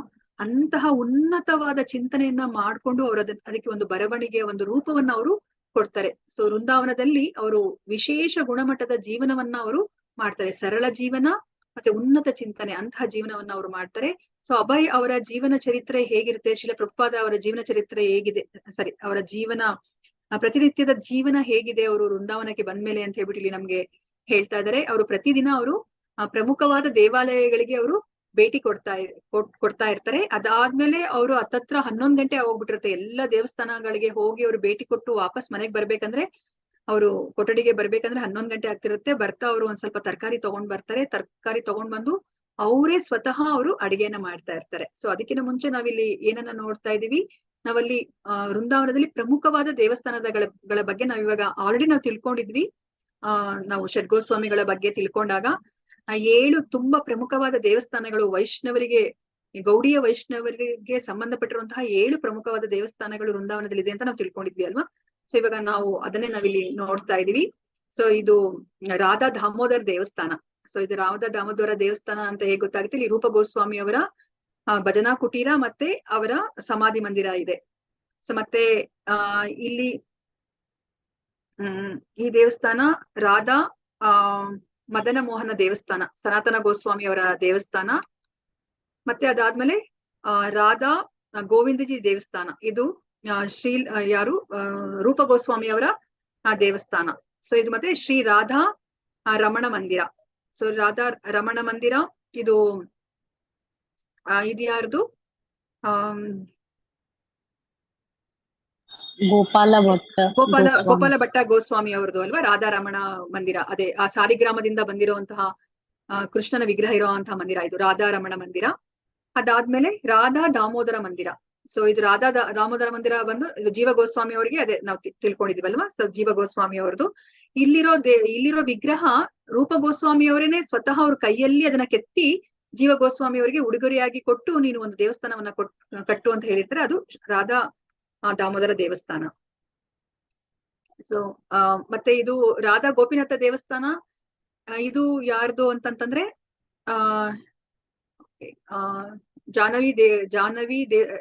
ತಾಯಿ ಜಾಹ್ನವಿ ಕುಳಿತುಕೊಳ್ಳುವ ಸ್ಥಳದ ಬಳಿ ರಾಧಾ ಕುಂಡದ ಬಳಿ ಇದೆ ಇದು ರಾಧಾ ಗೋಪಿನಾಥ ದೇವತೆಗಳನ್ನ ಜಾಹ್ನವಿ ದೇವಿ ರಾಧಾ ಕುಂಡದ ದಡದಲ್ಲಿರುವ ತಾಳೆ ಮರದ ಕೆಳಗಡೆ ನಿಂತಿರುವ ಗೋಪಿನಾಥನ ದರ್ಶನ ಪಡೆದ ನಂತರ ಸ್ಥಾಪಿಸಲಾಯಿತು ಅಂತ ಹೇಳ್ಬಿಟ್ಟು ಹೇಳ್ತಾ ಇದ್ದಾರೆ. ಸೊ ರಾಧಾ ಗೋಪಿನಾಥ ಬಂದು ಮಧು ಪಂಡಿತರ ಆರಾಧ್ಯ ದೈವ ಇರುವಂತಹ ಜಾಗ ಇದು.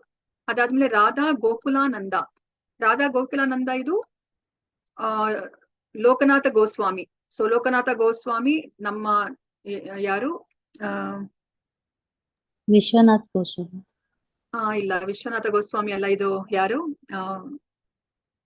ಯಾರ ಗುರುಗಳು ಇವರು? ಲೋಕನಾಥ ಗೋಸ್ವಾಮಿ ಅವರು. ಅಂದ್ರೆ ನಾನು ಇವ್ರ ಹತ್ರನೇ ತಗೋಬೇಕು ಅಂತ ಹೇಳ್ಬಿಟ್ಟು ಅವರು ದೀಕ್ಷೆನ ತಗೋತಾರೆ ಅಲ್ವಾ.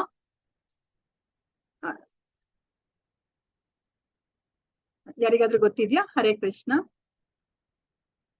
ಸೊ ನಾನು ಇದನ್ನ ಬರ್ಕೊಳ್ಳೋಣ ಅಂತ ಅನ್ಕೊಂಡೆ, ನನಗೆ ಮರ್ತು ಹೋಯ್ತು ಆಕ್ಚುಲಿ. ನರೋತ್ತಮ ದಾಸ ಠಾಕೂರ್ ಅವರಲ್ಲ, ನರೋತ್ತಮ ದಾಸ ಠಾಕೂರ್ ಅವರ ಗುರುಗಳು ಇವರು ಲೋಕನಾಥ ಗೋಸ್ವಾಮಿ ಅವರು. ಅಂದ್ರೆ ನರೋತ್ತಮ ದಾಸ ಗೋಸ್ವಾಮಿ ಅವರು ನಾನು ಇವ್ರ ಹತ್ರನೇ ನಾನು ದೀಕ್ಷೆನ ತಗೋಬೇಕು ಅಂತ ಹೇಳ್ಬಿಟ್ಟು ಅವರು ಎಲ್ಲಿ ಏನು ಮಲಮೂತ್ರವನ್ನ ಮಾಡ್ತಿರ್ತಾರೆ ಆ ಜಾಗವನ್ನ ಹೋಗಿ ಅವರು ರಾತ್ರಿ ಎಲ್ಲ ಅವರು ಶುಭ್ರ ಮಾಡಿ ಬರ್ತಿರ್ತಾರಲ್ವಾ. ಸೊ ಆ ಗುರು ಮಹಾರಾಜ್ ಇವರು ಲೋಕನಾಥ ಗೋಸ್ವಾಮಿ ಅವರು. ಅದಾದ್ಮೇಲೆ ರಾಧಾ ಶ್ಯಾಮಸುಂದರ ದೇವಸ್ಥಾನ. ಸೊ ಇದು ಶ್ಯಾಮಾನಂದ ಪಂಡಿತ ಅವರ ಆರಾಧ್ಯ ದೇವ ಇರುವಂತಹ ದೇವಸ್ಥಾನ. ಸೊ ಈ ಎಲ್ಲಾ ದೇವಸ್ಥಾನಗಳಿಗೆ ಅವರು ಭೇಟಿಯ ಕೊಟ್ಟು ಅವ್ರು ವಾಪಸ್ಸು ಅವರು ತಮ್ಮ ಕೊಠಡಿಗೆ ಬರೋ ಅಷ್ಟೊತ್ತಿಗೆ 11 ಗಂಟೆ ಆಗಿರುತ್ತೆ. ಸೊ 11 ಗಂಟೆಗೆ ಬಂದ್ಮೇಲೆ ನೋಡಿ ಅವರು ಸೀಮೆ ಎಣ್ಣೆ ಬರ್ನರ್ ಅಲ್ಲಿ ಅವ್ರ ಹತ್ರ ಒಂದು ಸ್ಪೆಷಲ್ ಕುಕ್ಕರ್ ಇರುತ್ತೆ, 3 ಹಂತದ ಕುಕ್ಕರ್ ಇರುತ್ತೆ. ಅವರು ಒಂದೇ ಸಮಯದಲ್ಲೇನೆ ಅವರು ಅನ್ನ ಮತ್ತೆ ದಾಲು ಸಬ್ಜಿ ಎಲ್ಲವನ್ನ ಅವರು ಒಂದೇ ಸಮಯದಲ್ಲಿ ಅವರು ಮಾಡ್ತಾ ಇರ್ತಾರೆ. ಮತ್ತೆ ಚಪಾತಿಯನ್ನ ಮಾಡ್ಲಿಕ್ಕೆ ಅವ್ರ ಹತ್ರ ಆ ಲಟ್ಟಣಿಗೆ ಮಣೆ ಲಟ್ಟಣಿಗೆ ಅದನ್ನು ಸಹ ಇರೋದಿಲ್ಲ. ಅವ್ರ ಕೈಯಲ್ಲೇನೆ ಅವ್ರು ಚಪಾತಿಯನ್ನ ಮಾಡ್ಬಿಡ್ತಾ ಇರ್ತಾರೆ ಪ್ರಭುಪಾದ್ರು.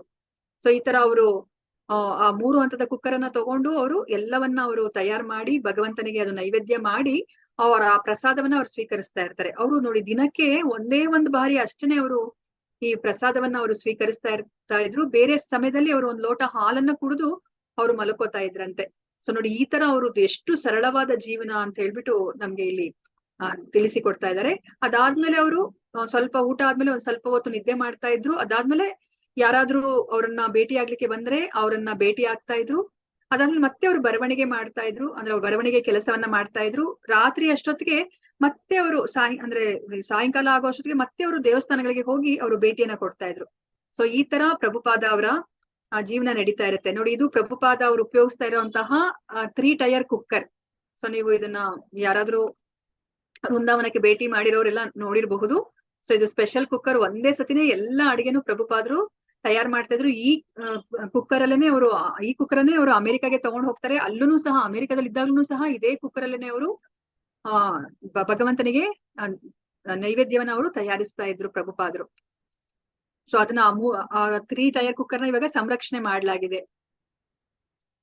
ಸೊ ಇವಾಗ ಪ್ರಭುಪಾದ್ರು ಇವಾಗ ಆ ವೃಂದಾವನವನ್ನ ಸಾಮಾನ್ಯ ವ್ಯಕ್ತಿ ತರ ಅವರು ನೋಡ್ತಾ ಇರೋದಿಲ್ಲ ಅಲ್ಲ. ನಾವ್ ಇದಕ್ಕಿಂತ ಮುಂಚೆ ನಾವು ತಿಳ್ಕೊಂಡ್ರ ಹಾಗೇನೆ ನಮ್ಗೆ ಅಲ್ಲಿ ಹೋದ್ರೆ ವೃಂದಾವನಕ್ಕೆ ಹೋದ್ರೆ ಅದು ಸಾಮಾನ್ಯ ಒಂದು ಹಳ್ಳಿ ತರ ಕಾಣ್ಬೋದು. ಆದ್ರೆ ಪ್ರಭುಪಾದ್ರು ಅವರು ಶುದ್ಧ ಭಕ್ತರು. ಅವರು ಆ ವೃಂದಾವನವನ್ನ ಅವರು ಸಾಮಾನ್ಯ ವ್ಯಕ್ತಿಯಂತೆ ಅವರು ನೋಡ್ಲಿಲ್ಲ. ಅವರು ಆ ವೃಂದಾವನದ ಪ್ರತಿಯೊಂದನ್ನು ಸಹ ಅವರು ನೋಡಿದಾಗ ಅವ್ರಿಗೆ ಅವರು ಭಾವೋದ್ವೇಗಕ್ಕೆ ಒಳಗಾಗಿ ಅವರು ಆನಂದವನ್ನ ಅವರು ಅನುಭವಿಸ್ತಾ ಇದ್ರು. ಆ ಯಮುನಾವನ್ನ ನೋಡಿದ್ರೆ ಆಗ್ಲಿ ಅಥವಾ ಕೇಶಿ ಘಾಟ್ ಅಲ್ಲಿ ಭಕ್ತರೆಲ್ಲರೂ ಸಹ ಕೇಶಿ ಘಾಟಲ್ಲಿ ಮಿಂದು ಅವರು ಹರೇ ಕೃಷ್ಣ ಮಹಾಮಂತ್ರ ಹೇಳ್ಕೊಳೋದೇ ಆಗ್ಲಿ ಅದನ್ನೆಲ್ಲ ನೋಡಿದಾಗ ತುಂಬಾನೇ ಅವ್ರಿಗೆ ಆನಂದ ಆಗ್ತಾ ಇತ್ತು. ಅವರು ಸಹ ಆ ಕೇಶಿ ಘಾಟ್ ಹತ್ರ ಹೋಗ್ತಾ ಇದ್ರು, ಆ ಜನಗಳ ಜೊತೆ ಬೆರೀತಾ ಇದ್ರು. ಅವರು ಒಬ್ರಿಗೊಬ್ರು ಗ್ರೀಟ್ ಮಾಡ್ಕೋತಾ ಇರ್ತಾರೆ. ಗ್ರೀಟ್ ಮಾಡ್ಕೊಂಡಾಗ ಅವರು ಪ್ರಭುಪಾದ್ರನ್ನ ನೋಡಿ ಜೈರಾಧೆ ಅಂತ ಹೇಳಿದಾಗ ಪ್ರಭುಪಾದ್ರು ಅವ್ರಿಗೆ ಹರೇ ಕೃಷ್ಣ ಅಂತ ಹೇಳ್ಬಿಟ್ಟು ಹೇಳ್ತಾ ಇದ್ರು ಅಂತ ಹೇಳ್ಬಿಟ್ಟು ಇಲ್ಲಿ ಹೇಳ್ತಾ ಇದ್ದಾರೆ. ಅದಾದ್ಮೇಲೆ ಪ್ರಭುಪಾದ್ರು ನೋಡಿ ಇಲ್ಲಿ ಆ ವೃಂದಾವನವನ್ನ ಅವ್ರಿಗೆ ನೋಡಿ ಇಷ್ಟು ದಿವಸ ಅವ್ರು ಎಲ್ಲೆಲ್ಲೂ ಇದ್ರು ಅಲ್ವಾ. ನಾವು ನೋಡಿದ ಹಾಗೇನೆ ಅವರು ಅಲಹಾಬಾದಲ್ಲಿ ಇದ್ರು. ಅದಾದ್ಮೇಲೆ ಅವರು ಕಲ್ಕತ್ತಾದಲ್ಲಿ ಅವರದ್ದು ವಾಸಸ್ಥಾನ. ಅದಾದ್ಮೇಲೆ ಅಲಹಾಬಾದ್ಗೆ ಬರ್ತಾರೆ, ಲಕ್ನೋಗೆ ಬರ್ತಾರೆ, ಬಾಂಬೆಯಲ್ಲಿ ಇದ್ದಾರೆ, ದೆಹಲಿಯಲ್ಲಿ ಇದ್ದಾರೆ. ಇಷ್ಟೆಲ್ಲ ಪ್ರದೇಶದಲ್ಲಿ ಇದ್ದಾರೆ. ಮತ್ತೆ ಅವರ ವ್ಯಾಪಾರಕ್ಕೋಸ್ಕರನೂ ಸಹ ಅವರು ಭಾರತದ ಉದ್ದಗಲ ಅವರು ಓಡಾಡಿದ್ದಾರೆ. ಆದ್ರೆ ಇಲ್ಲಿ ವೃಂದಾವನದಲ್ಲಿ ಅವ್ರಿಗೆ ತಮ್ಮ ಮನೆ ಅನ್ನೋ ತರ ಅವ್ರಿಗೆ ಭಾಸ ಆಗ್ತಾ ಇದೆ ಪ್ರಭುಪಾದ್ರಿಗೆ. ಆ ವೃಂದಾವನ ಅವ್ರಿಗೆ ಅಷ್ಟು ಸಂತೋಷ ಕೊಡ್ತಾ ಇದೆ. ನೋಡಿ ಪ್ರಭುಪಾದ್ರು ಈ ಸಂತೋಷವನ್ನ ನಾನು ಒಬ್ನೇ ಅನುಭವಿಸ್ಬಾರ್ದು, ಈ ವೃಂದಾವನದ ಬಗ್ಗೆ ಯಾರಿಗೂ ಗೊತ್ತಿಲ್ಲ. ಮತ್ತೆ ಏನು ಗೌಡಿಯ ವೈಷ್ಣವದಲ್ಲಿರುವಂತಹ ಈ ಜ್ಞಾನ ಏನಿದೆ ಅದನ್ನು ಸಹ ಈ ಚೈತನ್ಯ ಮಹಾಪ್ರಭುಗಳು ಕೊಟ್ಟಿರೋ ಈ ಕೃಷ್ಣ ಪ್ರಜ್ಞೆಯ ಜ್ಞಾನನೂ ಸಹ ಯಾರಿಗೂ ಗೊತ್ತಿಲ್ಲ. ಇದೆಲ್ಲರಿಗೂ ಸಹ ಪ್ರತಿಯೊಬ್ಬರಿಗೂ ಸಹ ಇದು ಗೊತ್ತಾಗ್ಬೇಕು ಅಂತ ಹೇಳ್ಬಿಟ್ಟು ಅವ್ರ ಆಸೆ ಇರುತ್ತೆ ಅಲ್ವಾ. ಜಯಪತಾಕ ಸ್ವಾಮಿ ಅವ್ರು ಬರ್ದಿರೋಂತಹ ಒಂದು ಭಜನಲ್ಲಿ ಪ್ರಭುಪಾದ್ರ ಕುರಿತಾಗಿ ಬರ್ದಿರೋ ಭಜನಲ್ಲೂ ಸಹ ಅದೇ ಅಲ್ವಾ ಇರೋದು. ಶಿಲ ಪ್ರಭುಪಾದ್ರ ಇಲ್ಲ ಅಂತಂದ್ರೆ ನಮ್ಗೆ ಇದು ಯಾವ್ದು ಸಹ ನಮ್ಗೆ ಗೊತ್ತಾಗ್ತಾನೆ ಇರ್ಲಿಲ್ಲ. ವೃಂದಾವನದ ಬಗ್ಗೆನೇ ಆಗ್ಲಿ, ಮಾಯಾಪುರದ ಬಗ್ಗೆನೇ ಆಗ್ಲಿ, ಪುರಿ ಜಗನ್ನಾಥ ಕ್ಷೇತ್ರದ ಬಗ್ಗೆನೇ ಆಗ್ಲಿ, ಇದೆಷ್ಟೆಲ್ಲ ಮಥುರಾ ಧಾಮ್, ಇದೆಲ್ಲ ಧಾಮ್ ಅಂತ ನಾವ್ ಏನ್ ಹೇಳ್ತೀವೋ ಅದ್ರ ಬಗ್ಗೆನೂ ನಮ್ಗೆ ಏನು ಗೊತ್ತಾಗ್ತಾನೆ ಇರ್ಲಿಲ್ಲ. ಹರೇ ಕೃಷ್ಣ ಮಹಾಮಂತ್ರದ ಬಗ್ಗೆ ಗೊತ್ತಾಗ್ತಿರ್ಲಿಲ್ಲ, ಮಂಗಳಾರತಿ ಬಗ್ಗೆ ಗೊತ್ತಾಗ್ತಾ ಇರ್ಲಿಲ್ಲ, ರಥಯಾತ್ರೆ ಬಗ್ಗೆ ಗೊತ್ತಾಗ್ತಿರ್ಲಿಲ್ಲ, ಚೈತನ್ಯ ಚರಿತಾಮೃತ, ಭಗವದ್ಗೀತೆ, ಭಾಗವತ ಇದ್ಯಾವುದು ಸಹ ನಮ್ಗೆ ಗೊತ್ತಾಗ್ತಿರ್ಲಿಲ್ಲ ಅಂತ ಜಯಪತಾಕ ಸ್ವಾಮಿ ಅವರು ಬರ್ದಿದ್ದಾರೆ ಭಜನಲ್ಲಿ ಅಲ್ವಾ. ನೋಡಿ ಪ್ರಭುಪಾದ್ರಿಗೂ ಸಹ ನೋಡಿ ಅಲ್ಲಿದ್ದಾಗ ಅಯ್ಯೋ ಈ ಬೃಂದಾವನದ ಬಗ್ಗೆ ಯಾರಿಗೂ ಗೊತ್ತಿಲ್ವಲ್ಲ, ಇದ್ರ ಬಗ್ಗೆ ಇಡೀ ಪ್ರಪಂಚಕ್ಕೆ ಗೊತ್ತಾಗ್ಬೇಕು ಅಂತ ಹೇಳ್ಬಿಟ್ಟು ಅವರು ಎಷ್ಟು ತಪಸ್ತಾ ಇದ್ದಾರೆ. ಅವರು ಭಗವಂತನಿಗೆ ಏನ್ ಆಸೆ ಇದೆ, ಎಲ್ಲರೂ ಸಹ ನನ್ನ ಬಳಿಗೆ ಬರ್ಲಿ, ಪ್ರತಿಯೊಂದನು ಸಹ ಅವರ ಪಾರ್ಟ್ ಅಂಡ್ ಪಾರ್ಸಲ್ ಅಲ್ವಾ.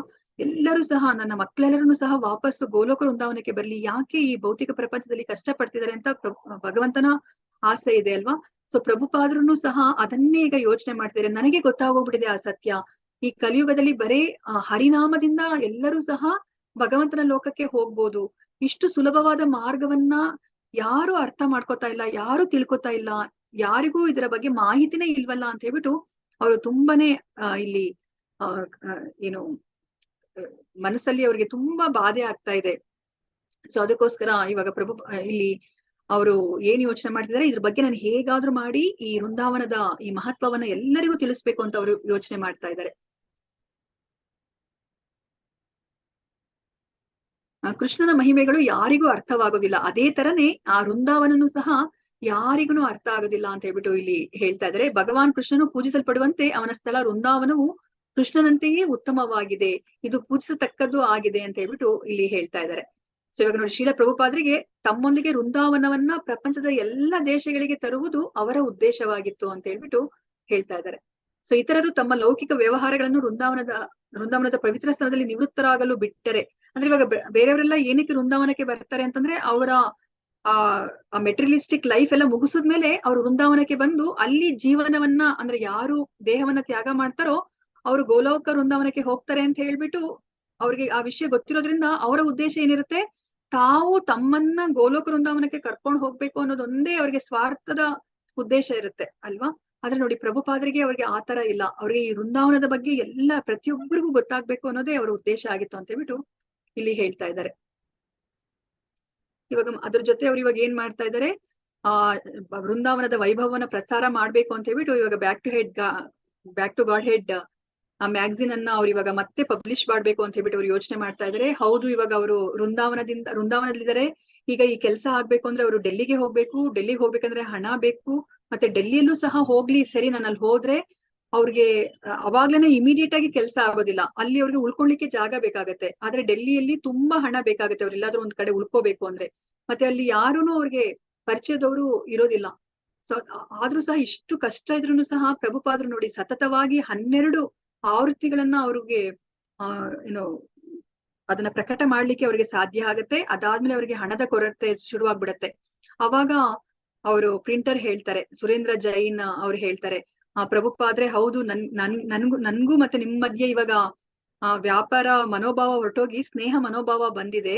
ಆದ್ರೆ ಸ್ನೇಹದಕ್ಕೇನೆ ನಾನು ಅದನ್ನೇ ಇಟ್ಕೊಂಡು ನಾನು ನಿಮ್ಗೆ ಪಬ್ಲಿಷ್ ಮಾಡ್ಲಿಕ್ಕೆ ಆಗೋದಿಲ್ಲ ಮುಂದಿನ ಆವೃತ್ತಿಗಳನ್ನ ಅಂತ ಹೇಳ್ಬಿಟ್ಟು ಅವ್ರು ಹೇಳ್ತಾರೆ. ಸೊ ಸ್ನೇಹದಿಂದ ನಾನು ಇದನ್ನ ಮುದ್ರಿಸ್ಲಿಕ್ಕೆ ಸಾಧ್ಯ ಇಲ್ಲ ಅಂತ ಹೇಳಿದಾಗ ಪ್ರಭುಪಾದ್ರಿಗೆ ಏನ್ ಮಾಡ್ಬೇಕಂತ ಗೊತ್ತಾಗೋದಿಲ್ಲ. ಸರಿ ಆಯ್ತು ಅಂತ ಹೇಳ್ಬಿಟ್ಟು ಅವ್ರು ಇವಾಗ ವೃಂದಾವನಕ್ಕೆ ಬಂದು ನಾನು ಇವಾಗ ಅಲ್ಲಿ ಬರವಣಿಗೆ ಕಾರ್ಯವನ್ನ ನಾನು ಮುಂದುವರ್ಸ್ಕೊಳ್ಳೋಣ ಅಂತ ಹೇಳ್ಬಿಟ್ಟು ಅವ್ರು ಯೋಚನೆ ಮಾಡ್ತಾರೆ. ಇವಾಗ ಈ ತರ ಮತ್ತೆ ವಾಪಸ್ ಅವ್ರು ಇವಾಗ ವೃಂದಾವನಕ್ಕೆ ಬಂದು ಅಲ್ಲಿ ಬರವಣಿಗೆ ಕಾರ್ಯದಲ್ಲಿ ತಮ್ಮನ್ನ ತಾವು ತೊಡಗಿಸ್ಕೊಂಡಿದ್ದಾರೆ. ಆಗ ಅವ್ರಿಗೆ ಒಂದು ಪತ್ರ ಬರುತ್ತೆ. ಅವ್ರಿಗೆ ಯಾರಿಂದ ಪತ್ರ ಬರುತ್ತೆ ಅಂತಂದ್ರೆ ಅವರ ಶಿಷ್ಯ ಆಚಾರ್ಯ ಪ್ರಭಾಕರ್ ಮಿಶ್ರಾ ಅವರಿಂದ ಅವ್ರಿಗೊಂದು ಪತ್ರ ಬರುತ್ತೆ. ಅವರು ಏನ್ ಹೇಳ್ತಾರೆ ಅಂತಂದ್ರೆ, ಈಗ ಬಾಂಬೆಯಲ್ಲಿ ಭಾರತೀಯ ವಿದ್ಯಾಭವನದಲ್ಲಿ ನಾನಿವಾಗ ಒಂದು ಕಾರ್ಯದರ್ಶಿ, ಸಂಸ್ಕೃತ ವಿಭಾಗದಲ್ಲಿ ನಾನು ಕಾರ್ಯದರ್ಶಿಯಾಗಿ ಕೆಲಸ ಮಾಡ್ತಾ ಇದ್ದೀನಿ.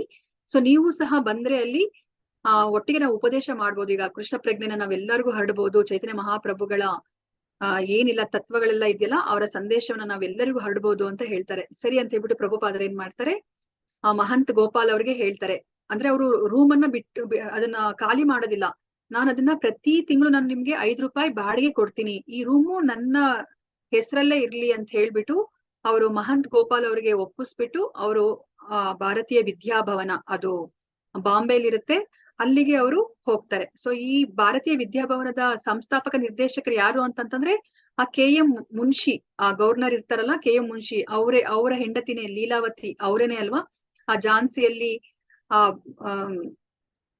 ಯಾವ್ದದು ರಾಧಾ ಸ್ಮಾರಕ ಭವನ ಪ್ರಭುಪಾದರು ಅಲ್ಲಿ ಲೀಗ್ ಆಫ್ ಡಿವೋಟೀಸ್ ಅನ್ನ ನಡೆಸ್ಬೇಕು ಅಂತ ಅವ್ರು ತಗೊಂಡಿರ್ತಾರಲ್ಲ, ಅದನ್ನ ನಮ್ಗೆ ಬೇಕು, ಅದನ್ನ ಮಹಿಳಾ ಸಂಘಕ್ಕೋಸ್ಕರ ಬೇಕು ಅಂತ ಹೇಳಿದವರೇನೆ ಈ ಗವರ್ನರ್ KM ಮುನ್ಷಿ ಅವರ ಹೆಂಡತಿ.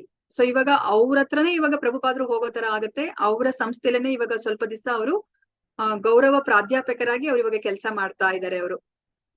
ಸೊ ಯಾಕೆ ಅಂತಂದ್ರೆ ಆಚಾರ್ಯ ಪ್ರಭಾಕರ್ಗೆ ಈಗ ಆ ರಾಜ್ಯಪಾಲರ ಜೊತೆ ಸ್ನೇಹ ಬೆಳೆಯುತ್ತೆ. ಅದಕ್ಕೋಸ್ಕರ ಅವ್ರು ಇವಾಗ ಬಾಂಬೆಗೆ ಹೋಗಿ, ಆ ಝಾನ್ಸಿ ಬಿಟ್ಟು ಬಾಂಬೆಗೆ ಹೋಗಿ ಆ ಭಾರತೀಯ ವಿದ್ಯಾಭವನದಲ್ಲಿ ಅವ್ರು ಇವಾಗ ಆ ಸಂಸ್ಕೃತ ವಿಭಾಗದಲ್ಲಿ ಕಾರ್ಯದರ್ಶಿಯಾಗಿ ಕೆಲಸ ಮಾಡ್ತಿದ್ದಾರೆ. ಅವರು ತಮ್ಮ ಗುರುಗಳಾದ ಪ್ರಭುಪಾದರನ್ನು ಸಹ ಕರೆಸ್ಕೊತಾ ಇದ್ದಾರೆ ಈಗ ಅಲ್ಲಿಗೆ. ಸೊ ಇವಾಗ ಅಲ್ಲಿ ಹೋದಾಗ ಪ್ರಭುಪಾದರ ಜೀವನ ಯಾವ ತರ ಇದೆ ಅಂತಂದ್ರೆ, ಆ ಬಾಂಬೆಯಲ್ಲಿ ಆ ಭಾರತೀಯ ವಿದ್ಯಾಭವನದಲ್ಲಿ ಅಂತಂದ್ರೆ ಅವ್ರು ಇವಾಗ ಗೌರವ ಪ್ರಾಧ್ಯಾಪಕರಾಗಿ, ಭಗವದ್ಗೀತೆಯ ಗೌರವ ಪ್ರಾಧ್ಯಾಪಕರಾಗಿ ಅವ್ರು ಇವಾಗ ಕೆಲಸ ಮಾಡ್ತಾ ಇದ್ದಾರೆ. ಅವ್ರು ಇವಾಗ ಪ್ರತಿ ತರಗತಿಯನ್ನ ಮಕ್ಕಳಿಗೆ ಹೇಗೆ ಸ್ಟಾರ್ಟ್ ಮಾಡ್ತಾ ಇದ್ದಾರೆ ಅಂದ್ರೆ ಹರೇ ಕೃಷ್ಣ ಕೀರ್ತನೆಯೊಂದಿಗೆ ಪ್ರಾರಂಭ ಮಾಡ್ತಾರೆ. ಅದಾದ್ಮೇಲೆ ಭಗವದ್ಗೀತೆಯನ್ನ ಅವ್ರು ಉಪನ್ಯಾಸ ಮಾಡ್ತಾರೆ. ಅದಾದ್ಮೇಲೆ ಅವ್ರು ಎಲ್ಲರಿಗೂ ಅರ್ಥ ಮಾಡಿಸ್ಲಿಕ್ಕೆ ಇವಾಗ ಹೋಗ್ತಾ ಇದಾರೆ, ಶ್ರೀಕೃಷ್ಣನೇ ದೇವೋತ್ತಮ ಪರಮ ಪುರುಷ ಅಂತ ಹೇಳ್ಬಿಟ್ಟು. ಸೊ ಇವಾಗ ಇದನ್ನ ದಿನಾ ಮಾಡ್ತಾನೆ ಇದ್ದಾರೆ. ಪ್ರಭುಪಾದರಿಗೆ ಇದು ಮಾಡಿದಾಗ ಅವ್ರಿಗೆ ಅನ್ಸುತ್ತೆ, ಅಯ್ಯೋ ನಾನ್ ಬರೀ ಇಷ್ಟನ್ನೇ ಮಾಡ್ತಾ ಇದ್ರೆ ನನ್ನ ಗುರುಗಳು ಹೇಳಿರೋ ಆ ಆದೇಶ ಏನಿದೆ ಅದನ್ನ ನಾನು ಪೂರ್ತಿಗೊಳಿಸ್ಲಿಕ್ಕೆ ಸಾಧ್ಯ ಇಲ್ಲ. ಇದೊಂದೇ ಒಂಥರ ಸೀಮಿತ ಆಗ್ಬಿಟ್ಟಿದೆ ನನ್ನ ಆ ದಿನಚರಿ ಏನಿದೆ ಅದು ಬರೀ ಈ ಭಾರತೀಯ ವಿದ್ಯಾಭವನಕ್ಕೆ ಸೀಮಿತ ಆಗ್ಬಿಟ್ಟಿದೆ ಅಂತ ಹೇಳ್ಬಿಟ್ಟು ಅವರು ಯೋಚನೆ ಮಾಡ್ತಾರೆ. ಇಲ್ಲಿ ತುಂಬಾ ಕಡಿಮೆ ಅವಕಾಶ ಇದೆ, ನಾನು ಈ ಕೃಷ್ಣ ಪ್ರಜ್ಞೆನ ಎಲ್ಲರಿಗೆ ಹಂಚೋದಕ್ಕೆ ಸಾಧ್ಯ ಇಲ್ಲ ಅಂತ ಹೇಳ್ಬಿಟ್ಟು ಅವ್ರಿಗೆ ಅರ್ಥ ಆಗುತ್ತೆ. ಸೊ ಆದ್ರೂ ಸಹ ಅವರು ಅಲ್ಲೇನೆ ಅವರು ಪ್ರಾಧ್ಯಾಪಕರಾಗಿ ಅವ್ರು ಕೆಲಸ ಮಾಡ್ತಾ ಇದ್ದಾರೆ. ಒಂದ್ಸತಿ ಏನಾಗುತ್ತೆ, ಈ ಭಾರತೀಯ ವಿದ್ಯಾಭವನದ ಸದಸ್ಯರೆಲ್ಲರನ್ನೂ ಸಹ ಕುರುಕ್ಷೇತ್ರದಲ್ಲಿ ಒಂದು ಸಮಾವೇಶ ಶುರುವಾಗುತ್ತೆ. ಏನು ಅಂತಂದ್ರೆ ವರ್ಲ್ಡ್ ಅಕಾಡೆಮಿ ಆಫ್ ಸ್ಯಾನ್ಸ್ಕ್ರಿಟ್ ಅಂತ ಹೇಳ್ಬಿಟ್ಟು 5ನೇ ವಾರ್ಷಿಕ ಸಮಾವೇಶ ಇರುತ್ತೆ. ಅದಕ್ಕೋಸ್ಕರ ಅವ್ರೇನ್ ಮಾಡ್ತಾರೆ, ಎಲ್ಲಾ ಸದಸ್ಯರ ಜೊತೆ, ಭಾರತೀಯ ವಿದ್ಯಾಭವನದ ಸದಸ್ಯರ ಜೊತೆ ಪ್ರಭುಪಾದರು ಸಹ ಹೋಗ್ತಾರೆ. ಸೊ ಹೋಗ್ತಾರೆ. ಅಲ್ಲಿ ಏನು ಅಲ್ಲಿ ಚರ್ಚೆ ನಡೆಯುತ್ತೆ ಅಂತಂದ್ರೆ ಶ್ರೀಕೃಷ್ಣನ ಬಗ್ಗೆನೇ ಚರ್ಚೆ ಇದೆ. ಶ್ರೀಕೃಷ್ಣ ಹೇಳಿರುವಂತಹ 5,000 ವರ್ಷಗಳ ಹಿಂದೆ ಶ್ರೀಕೃಷ್ಣ ಹೇಳಿರೋ ಭಗವದ್ಗೀತೆ ಬಗ್ಗೆನೇ ಚರ್ಚೆ ನಡೀತಾ ಇದೆ. ಅಲ್ಲಿ ಯಾರೆಲ್ಲ ಭಾಗವಹಿಸಿದ್ದಾರೆ ಆ ಸಮಾವೇಶದಲ್ಲಿ ಅಂತಂದ್ರೆ ಭಾರತದ ರಾಷ್ಟ್ರಪತಿ ಡಾಕ್ಟರ್ ರಾಜೇಂದ್ರ ಪ್ರಸಾದ್ ಇದ್ದಾರೆ, ರಾಜ್ಯಪಾಲ ಮುನ್ಷಿ ಇದ್ದಾರೆ, ಇದೇ ತರ ಅನೇಕ ವಿದ್ವಾಂಸರು, ಪಂಡಿತರು, ಭಾರತದ ಪಂಡಿತರು, ವಿದ್ವಾಂಸರು ಅಲ್ಲಿ ಭಾಗವಹಿಸಿದ್ದಾರೆ. ಆದ್ರೆ ಅಲ್ಲಿ ಆ ಚರ್ಚೆ ಯಾವ ತರ ಇದೆ ಅಂತಂತಂದ್ರೆ ಆ ಶ್ರೀಕೃಷ್ಣನ ತೀರ್ಮಾನವನ್ನ ಶ್ರೀಕೃಷ್ಣ ಏನ್ ಹೇಳಿದ್ದಾರೆ, ಸರ್ವಧರ್ಮಾನ್ ಪರಿತ್ಯಜ್ಯ ಮಾಮೇಕಂ ಶರಣಂ ವ್ರಜ ಅಹಂ ತ್ವಾಂ ಸರ್ವ ಪಾಪೇಭ್ಯೋ ಮೋಕ್ಷಯಿಷ್ಯಾಮಿ ಮಾ ಶುಚಃ ಅಂತ ಹೇಳಿದಾರಲ್ಲ, ನನಗೆ ಶರಣಾಗಿ ನೀವು ಎಲ್ಲ ಧರ್ಮಗಳನ್ನ ನೀವು ಬಿಟ್ಟು ನೀವ್ ಎದುರ್ಕೋಬೇಡಿ, ನಿಮ್ಮೆಲ್ಲ ಪಾಪಗಳಿಂದ ನಾನು ಮುಕ್ತನನ್ನಾಗಿ ಮಾಡ್ತೀನಿ, ನೀವು ನನಗೆ ಶರಣಾಗಿ ಅಂತ ಅವರು ಶ್ರೀಕೃಷ್ಣ ಏನ್ ತೀರ್ಮಾನ ಕೊಟ್ಟಿದಾರೋ ಅದ್ರ ಬಗ್ಗೆ ಅಲ್ಲಿ ಚರ್ಚೆ ಮಾಡ್ತಾ ಇಲ್ಲ. ಎಲ್ಲರೂ ಯಾವ ತರ ಚರ್ಚೆ ಮಾಡ್ತಿದ್ದಾರೆ ಅಂತಂದ್ರೆ ಅವ್ರಿಗೆ ಏನ್ ಅನ್ನಿಸ್ತಿದೆ, ಅವರವರ ಅನಿಸಿಕೆಗಳನ್ನ ಅಲ್ಲಿ ಚರ್ಚೆ ಮಾಡ್ತಿದ್ದಾರೆ ಅಲ್ವಾ. ನಾವಿವಾಗ ಪ್ರಭುಪಾದರು ಎಷ್ಟು ಒತ್ತನ್ನ ಕೊಟ್ಟಿದ್ದಾರೆ ಅಲ್ವಾ, ನಾವು ಆ ಮೆಂಟಲ್ ಸ್ಪೆಕ್ಯುಲೇಷನ್ ನಾವು ಮಾಡ್ಕೂಡುದು, ನನಗೆ ಹಿಂಗ್ ಅನ್ಸುತ್ತೆ, ಅವ್ರಿಗೆ ಹಿಂಗ್ ಅನ್ಸುತ್ತೆ, ಅದ್ರ ಬಗ್ಗೆ ನಾವ್ ಯಾವತ್ತೂ ಚರ್ಚೆ ಮಾಡೋ ಹಾಗಿಲ್ಲ ಅಲ್ವಾ. ಇವಾಗ ನಾವು ಈ ಗುರು ಪರಂಪರೆಯಲ್ಲಿ ಬರ್ತಿರುವ ಜ್ಞಾನವನ್ನ ನಮ್ಮ ಗುರುಗಳು ಏನ್ ಹೇಳಿದಾರೋ ಅದನ್ನ ನಾವು ಇವಾಗ ಬೇರೆಯವ್ರಿಗೆ ಹೇಳ್ತಾ ಇದೀವಿ ಅಷ್ಟೇ. ಅಂದ್ರೆ ಪೋಸ್ಟ್ ಮ್ಯಾನ್ ಕೆಲಸ ಮಾಡ್ತಾ ಇದೀವಿ. ಇವಾಗ ಪೋಸ್ಟ್ ಮ್ಯಾನ್ ಏನ್ ಮಾಡ್ತಾರೆ, ಆ ಪತ್ರವನ್ನ ಒಬ್ರಿಂದ ಅವ್ರು ಇನ್ನೊಬ್ರಿಗೆ ತಲುಪಿಸ್ತಾ ಇದಾರೆ ಹೊರತು ಆ ಪತ್ರದಲ್ಲಿ ಇದು ಸರಿ ಇಲ್ಲ ಅಂತ ಹೇಳ್ಬಿಟ್ಟು ಅವ್ರು ಏನು ತಿದ್ದುಪಡಿ ಮಾಡ್ತಾ ಇಲ್ಲ ಅಲ್ವಾ. ಅದೇ ತರನೇ ನಾವಿವಾಗ ನಮ್ಮ ಗುರುಗಳಿಂದ ಕಲ್ತ್ಕೊಂಡಿರುವ ವಿದ್ಯೆಯನ್ನ ನಾವು ಬೇರೆಯವ್ರಿಗೆ ತಿಳಿಸಿಕೊಡ್ತಾ ಇದೀವಿ, ಪೋಸ್ಟ್ ಮ್ಯಾನ್ ಕೆಲಸ ಮಾಡ್ತಾ ಇದೀವಿ. ಅದಕ್ಕೆ ಪ್ರಭುಪಾದಗೆ ಏನ್ ಅನ್ಸುತ್ತೆ, ಅಯ್ಯೋ ಈ ಸಭೆಯನ್ನ ಅಟೆಂಡ್ ಮಾಡೋದು ಒಂದೇ ಬಿಡೋದು ಒಂದೇ, ಇಲ್ಲಿ ಸಮಯ ವ್ಯರ್ಥ ಆಗ್ತಾ ಇದೆ ಅಂತ ಹೇಳ್ಬಿಟ್ಟು ಅವ್ರಿಗೆ ಅನ್ಸುತ್ತೆ. ಕೊನೆಗೆ ಅವ್ರು ಏನ್ ಮಾಡ್ತಾರೆ, ನಾನು ಇಲ್ಲಿ ವಿದ್ಯಾರ್ಥಿ ಭವನಲ್ಲಿ ಇಲ್ಲಿ ಭಾರತೀಯ ವಿದ್ಯಾಭವನದಲ್ಲಿ ಇರೋದು ಬೇಡ ಅಂತ ಹೇಳ್ಬಿಟ್ಟು ಅವ್ರು ಇವಾಗ ವೃಂದಾವನಕ್ಕೆ ಅವ್ರು ಇವಾಗ ಮರಳಿ ಬರ್ತಾ ಇದ್ದಾರೆ. ಸೊ ವೃಂದಾವನದಲ್ಲಿ ಇದ್ದು ಇವಾಗ ಒಂದ್ ಸ್ವಲ್ಪ ದಿವಸ ಅಲ್ಲೇ ಇದ್ದಾರೆ ಆ ಪ್ರಭುಪಾದ್ರು. ಅವಾಗ ಆಚಾರ್ಯ ಪ್ರಭಾಕರ್ ಅವ್ರನ್ನ ಮತ್ತೆ ಮೀಟ್ ಮಾಡ್ಲಿಕ್ಕೆ ಅವ್ರು ಬರ್ತಾರೆ. ಬಂದ್ಬಿಟ್ಟು ಹೇಳ್ತಾರೆ, ಇವಾಗ ಏನಾದ್ರು ಮಾಡೋಣಂತೆ, ನಾವು ಇವಾಗ ಲೀಗ್ ಆಫ್ ಡಿವೋಟೀಸ್ ನ ನೀವು ಝಾನ್ಸಿಲಿ ಮಾಡ್ಬೇಕು ಅಂತ ಅನ್ಕೊಂಡಿದ್ರಲ್ಲ, ಅದನ್ನೆಲ್ಲ ಮತ್ತೆ ನಾವು ಪುನರುಜ್ಜೀವನ ಮಾಡೋಣಂತೆ ಅಂತ ಹೇಳ್ಬಿಟ್ಟು ಹೇಳ್ತಾರೆ. ಇವಾಗ ಸರಿ ಆಯ್ತು ಅಂತ ಹೇಳ್ಬಿಟ್ಟು ಪ್ರಭುಪಾದ್ರ ಏನ್ ಮಾಡ್ತಾರೆ, ಆಯ್ತು ಅಂತ ಯೋಚನೆ ಮಾಡ್ಬಿಟ್ಟು back to Godhead magazine ಅನ್ನು ಸಹ ನಾನು ಮತ್ತೆ ಇವಾಗ ಪುನರುಜ್ಜೀವನಗೊಳಿಸೋಣಂತೆ ಅಂತ ಹೇಳ್ಬಿಟ್ಟು ಈಗ ಅವ್ರು ಇವಾಗ ಭಾರತೀಯ ವಿದ್ಯಾಭವನದ ಗೌರವ ಪ್ರಾಧ್ಯಾಪಕರು ಅಲ್ವಾ. ಅದಕ್ಕೋಸ್ಕರ ಅವ್ರೇನ್ ಮಾಡ್ತಾರೆ, ಈಗ ಅವ್ರಿಗೆ ಒಂದು ಟೈಟಲ್ ಸಿಕ್ಕಿದೆ. ನಾನಿವಾಗ ಅವ್ರಿಗೆ ಗುರ್ತಿಸ್ಕೊಳ್ಲಿಕ್ಕೆ ಈಗ ಯಾರು ಅಂತ ಹೇಳ್ಬಿಟ್ಟು ಬರೀಲಿಕ್ಕೆ ಆ back to Godhead magazine ಅಲ್ಲಿ ಅವ್ರಿಗೆ ಹೊಸ ಶೀರ್ಷಿಕೆ ಸಿಕ್ಕಿದೆ. ಅದಕ್ಕೋಸ್ಕರ ಅದನ್ನ ಬಳಸ್ಕೊಂಡು ಇವಾಗ ಭಾರತೀಯ ವಿದ್ಯಾಭವನದ ಗೀತೆಯ ಗೌರವ ಪ್ರಾಧ್ಯಾಪಕರು ಮತ್ತೆ ಆಚಾರ್ಯ ಪ್ರಭಾಕರ್ ಅವರು ಹರಿಭವನದ ಗೌರವ ಕಾರ್ಯದರ್ಶಿ ಅಂತ ಹೇಳ್ಬಿಟ್ಟು ಇವರಿಬ್ಬರ ನೆರವಿನೊಂದಿಗೆ ಈ back to Godhead magazine ಮತ್ತೆ ಪಬ್ಲಿಷ್ ಮಾಡ್ಬೇಕಂತ ಹೇಳ್ಬಿಟ್ಟು ಹೊಸ ಶೀರ್ಷಿಕೆಯನ್ನ ಉಪಯೋಗಿಸ್ಕೊಂಡು ಅವ್ರು ಇವಾಗ ಪಬ್ಲಿಷ್ ಮಾಡ್ತಾ ಇದ್ದಾರೆ. ಸೊ ಅದಕ್ಕೆ ಈಗ ಮತ್ತೊಮ್ಮೆ ಅವರು ಪ್ರಯತ್ನ ಮಾಡ್ತಾ ಇದ್ದಾರೆ. ಅದಾದ್ಮೇಲೆ ಪ್ರಭುಪಾದರು ಇವಾಗ ವೃಂದಾವನದಲ್ಲಿ ಒಂದ್ ಸ್ವಲ್ಪ ದಿವಸ ತಿಂಗಳು ಇದ್ಮೇಲೆ ಮತ್ತೆ ವಾಪಸ್ ಅವರು ಬಾಂಬೆಗೆ ಬಂದು ಅಲ್ಲೇ ಭಾರತೀಯ ವಿದ್ಯಾಭವನದಲ್ಲೇನೆ ಉಪದೇಶ ಮಾಡ್ಲಿಕ್ಕೆ ಅವರು ನಿರ್ಧಾರ ಮಾಡ್ತಾರೆ.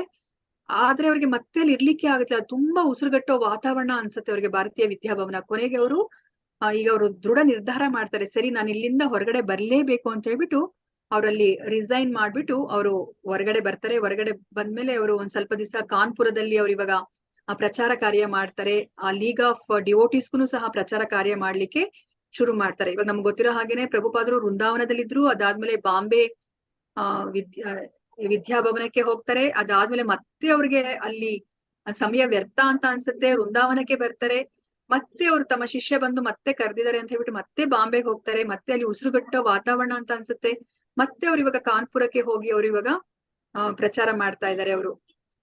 ಸೊ ಇವಾಗ ಪ್ರಭುಪಾದ್ರು ಇವಾಗ ಕೊನೆಗೆ ನೆಹರುಗೆ ಅವರು ಅವರ ಒಂದು ಏನು ನೇತೃತ್ವದಲ್ಲಿ ಇದನ್ನ ಪ್ರಚಾರ ಮಾಡ್ಬೇಕು. ನೋಡಿ, ಪ್ರಭುಪಾದರಿಗೆ ಯಾವಾಗ್ಲೂ ಸಹ ಈ ಕೃಷ್ಣ ಪ್ರಜ್ಞೆಯನ್ನ ಒಂದು ಸೀಮಿತಗೊಳಿಸ್ಲಿಕ್ಕೆ ಅವ್ರಿಗೆ ಇಷ್ಟ ಆಗ್ತಿಲ್ಲ.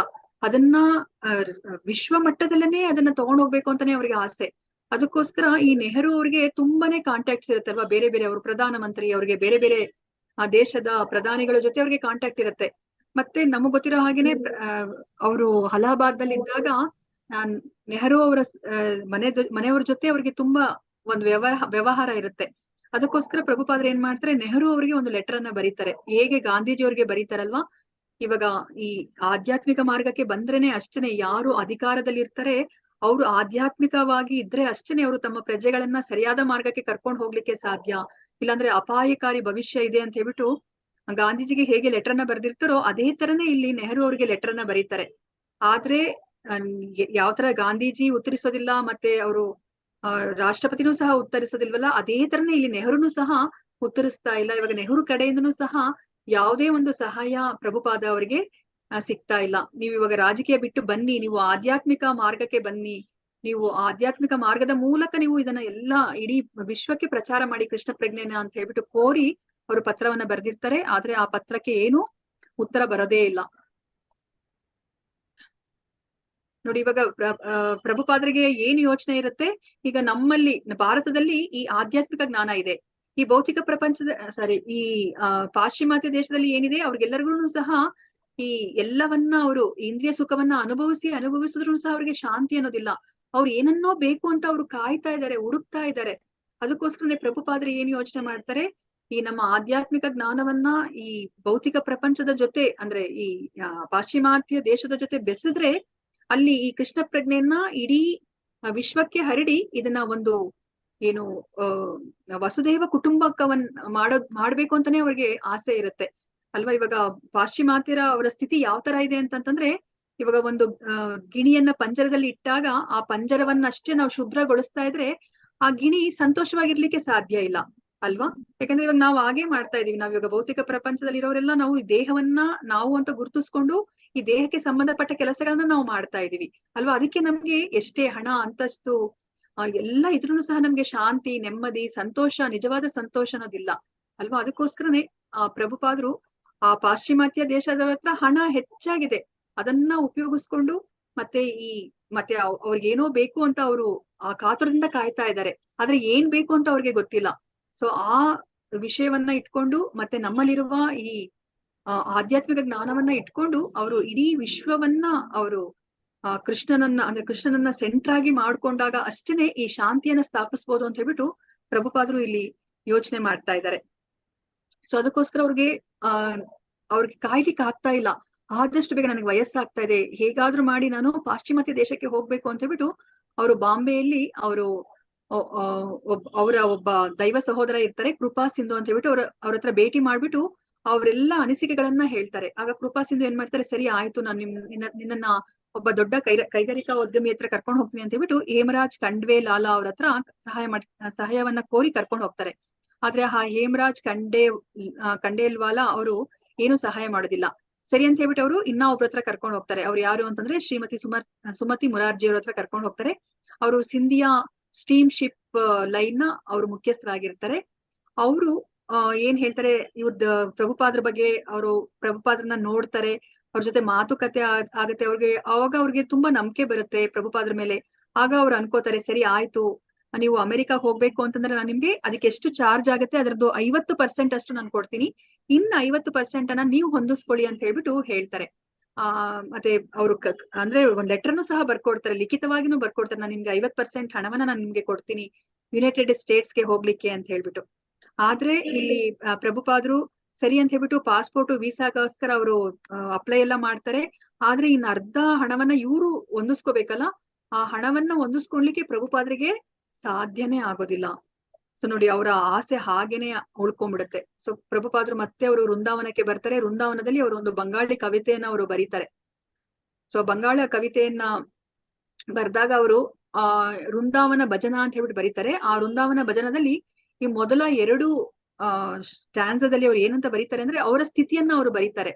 ಅಂದ್ರೆ ನನಗಿವಾಗ ಈ ವೃಂದಾವನದಲ್ಲಿ ನಾನು ಒಬ್ಬಂಟಿಯಾಗಿ ಕುತ್ಕೊಂಡಿದೀನಿ, ನನ್ನ ಹತ್ರ ಇವಾಗ ನನ್ನ ಜೊತೆ ಹೆಂಡತಿ ಮಕ್ಕಳು ಯಾರು ಇಲ್ಲ, ನನ್ಗೆಲ್ಲರೂ ಇದ್ದಾರೆ, ಆದ್ರೆ ನನ್ನ ಹತ್ರ ಇವಾಗ ಹಣ ಇಲ್ಲ, ನನ್ನ ಹತ್ರ ಯಾವುದೇ ಒಂದು ಕೀರ್ತಿ ಇಲ್ಲ ಅಂತ ಹೇಳ್ಬಿಟ್ಟು ಅವ್ರು ಯಾರನ್ನು ಸಹ ನನ್ನ ಜೊತೆ ಇಲ್ಲ.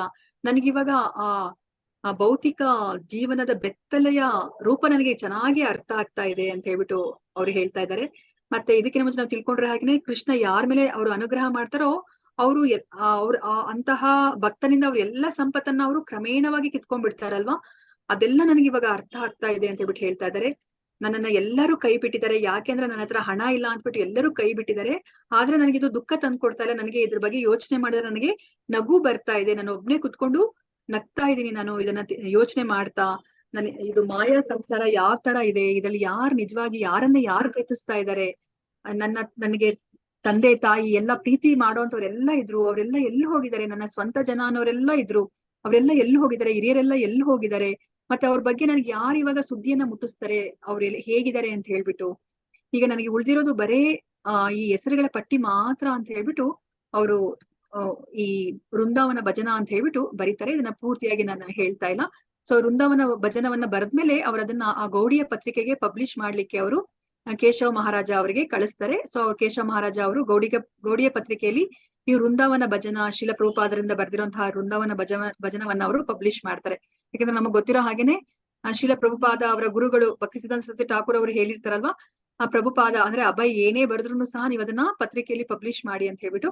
ಸೊ ಅದಕ್ಕೋಸ್ಕರ ಅವ್ರು ಅದನ್ನ ಪಬ್ಲಿಷ್ ಮಾಡ್ತಾರೆ. ಅದಾದ್ಮೇಲೆ back to Godhead magazine ಅನ್ನ ಮತ್ತೆ ಅವರು ಪಬ್ಲಿಷ್ ಮಾಡ್ಬೇಕು ಅಂತ ಹೇಳ್ಬಿಟ್ಟು ತುಂಬಾ ಓಡಾಡ್ತಾರೆ. ದೆಹಲಿಯಲ್ಲಿ ಅವರು ಅಭಯ್ ಕವಿರಾಜ್ ಬೈದ್ಯನಾಥ ಸಿರ್ಕಾರ್ ಅನ್ನೋರನ್ನ ಭೇಟಿ ಮಾಡ್ತಾರೆ. ಅವ್ರು ಇವಾಗ ಉದಾರ ಮನಸ್ಸಿನಿಂದ ಅವರು ದೇಣಿಗೆಯನ್ನ ಕೊಡ್ತಾರೆ. ಅದರಿಂದ ಆ ಹಣವನ್ನು ಉಪಯೋಗಿಸ್ಕೊಂಡು ಅವರು 1000 ಪ್ರತಿಗಳನ್ನ ಅವರು ಪ್ರಿಂಟ್ ಮಾಡ್ಲಿಕ್ಕೆ ಸಾಧ್ಯ ಆಗತ್ತೆ. ಸೊ ಇವಾಗ ಇದು 2 ವರ್ಷಗಳ ಆದ್ಮೇಲೆ ಈಗ ಮತ್ತೆ ಇದು back to Godhead magazine ಅನ್ನ ಪ್ರಭುಪಾದ್ರು ಇದನ್ನ ಮತ್ತೆ ಅದನ್ನ ಮುದ್ರಣೆ ಮಾಡ್ತಾ ಇದ್ದಾರೆ.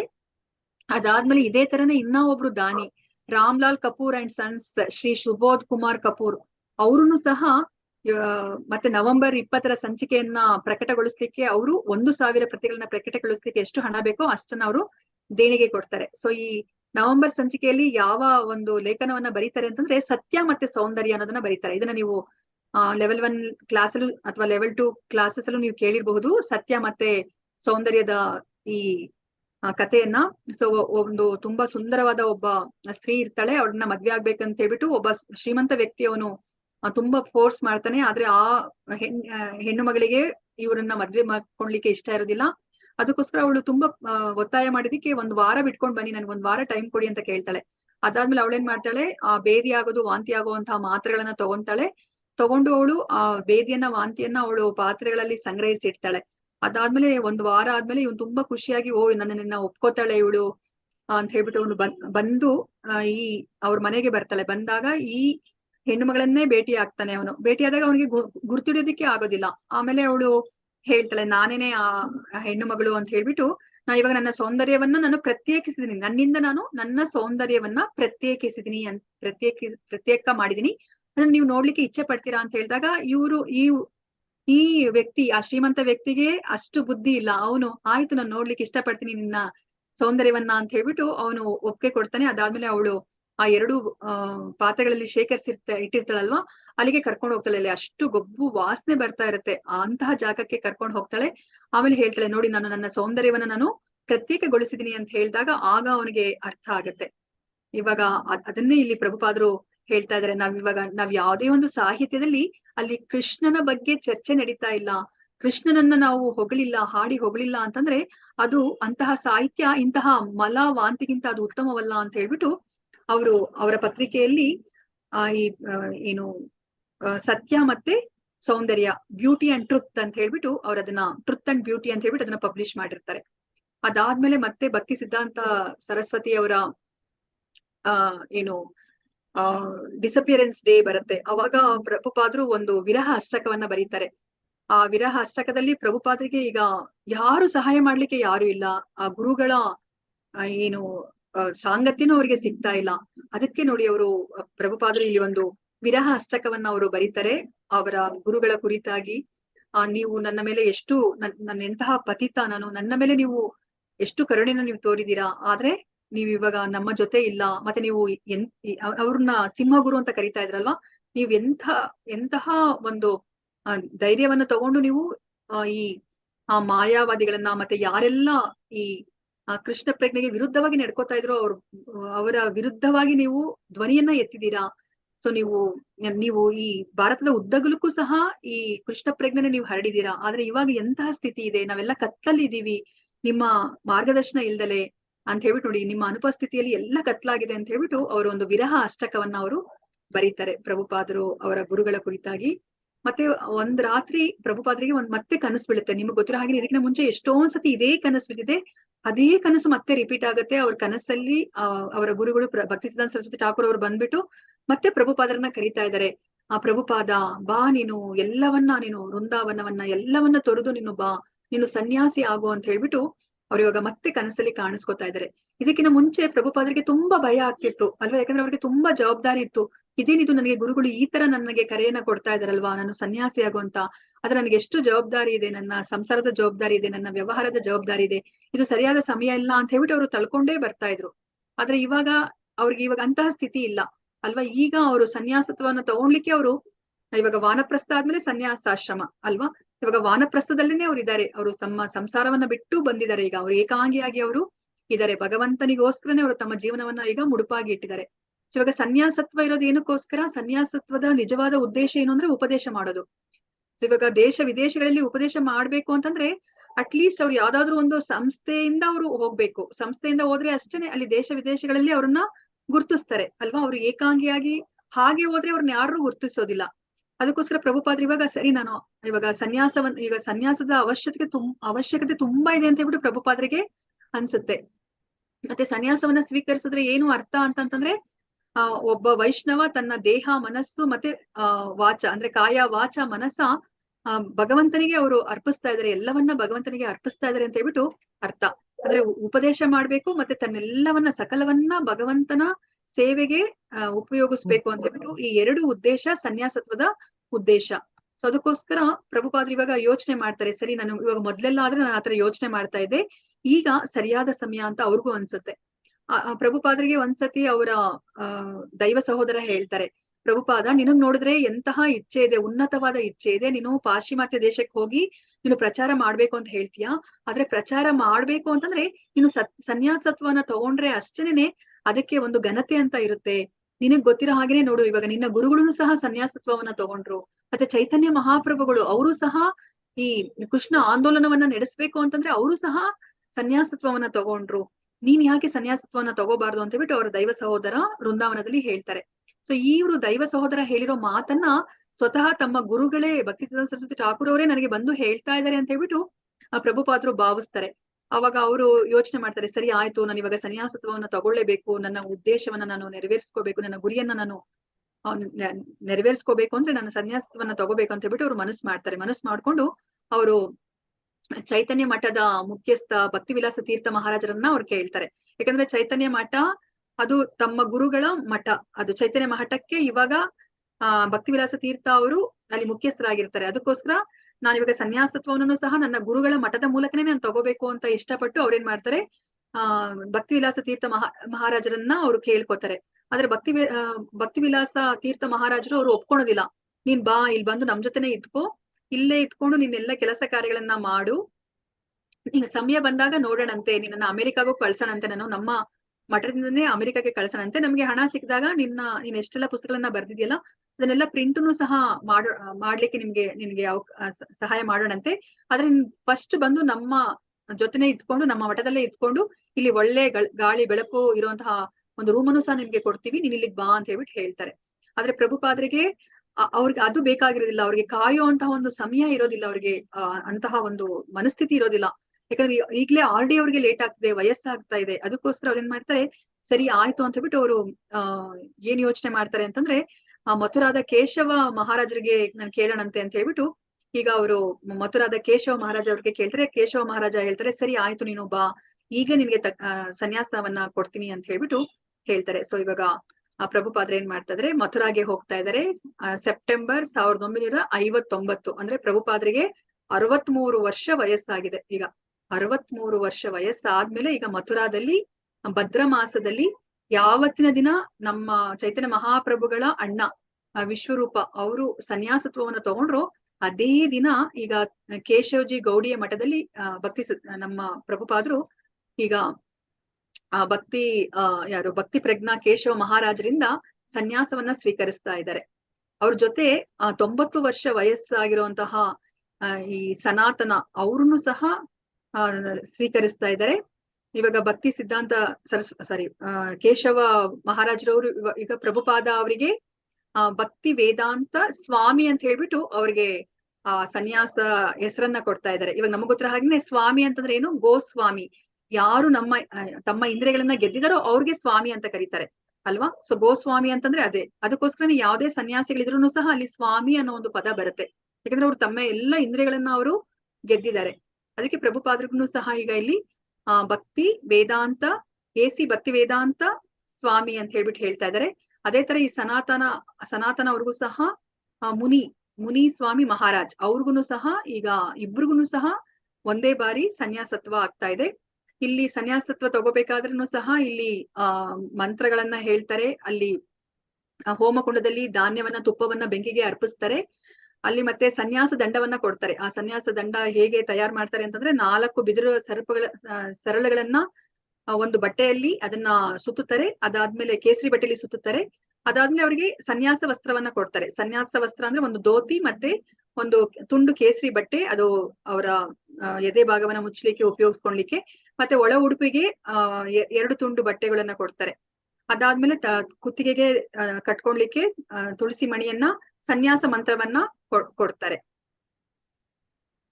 ಇವಾಗ ಶೀಲ ಪ್ರಭುಪಾದರಿಂದ ಈ ತರ ಸನ್ಯಾಸ ಸ್ವೀಕಾರ ಆಗತ್ತೆ.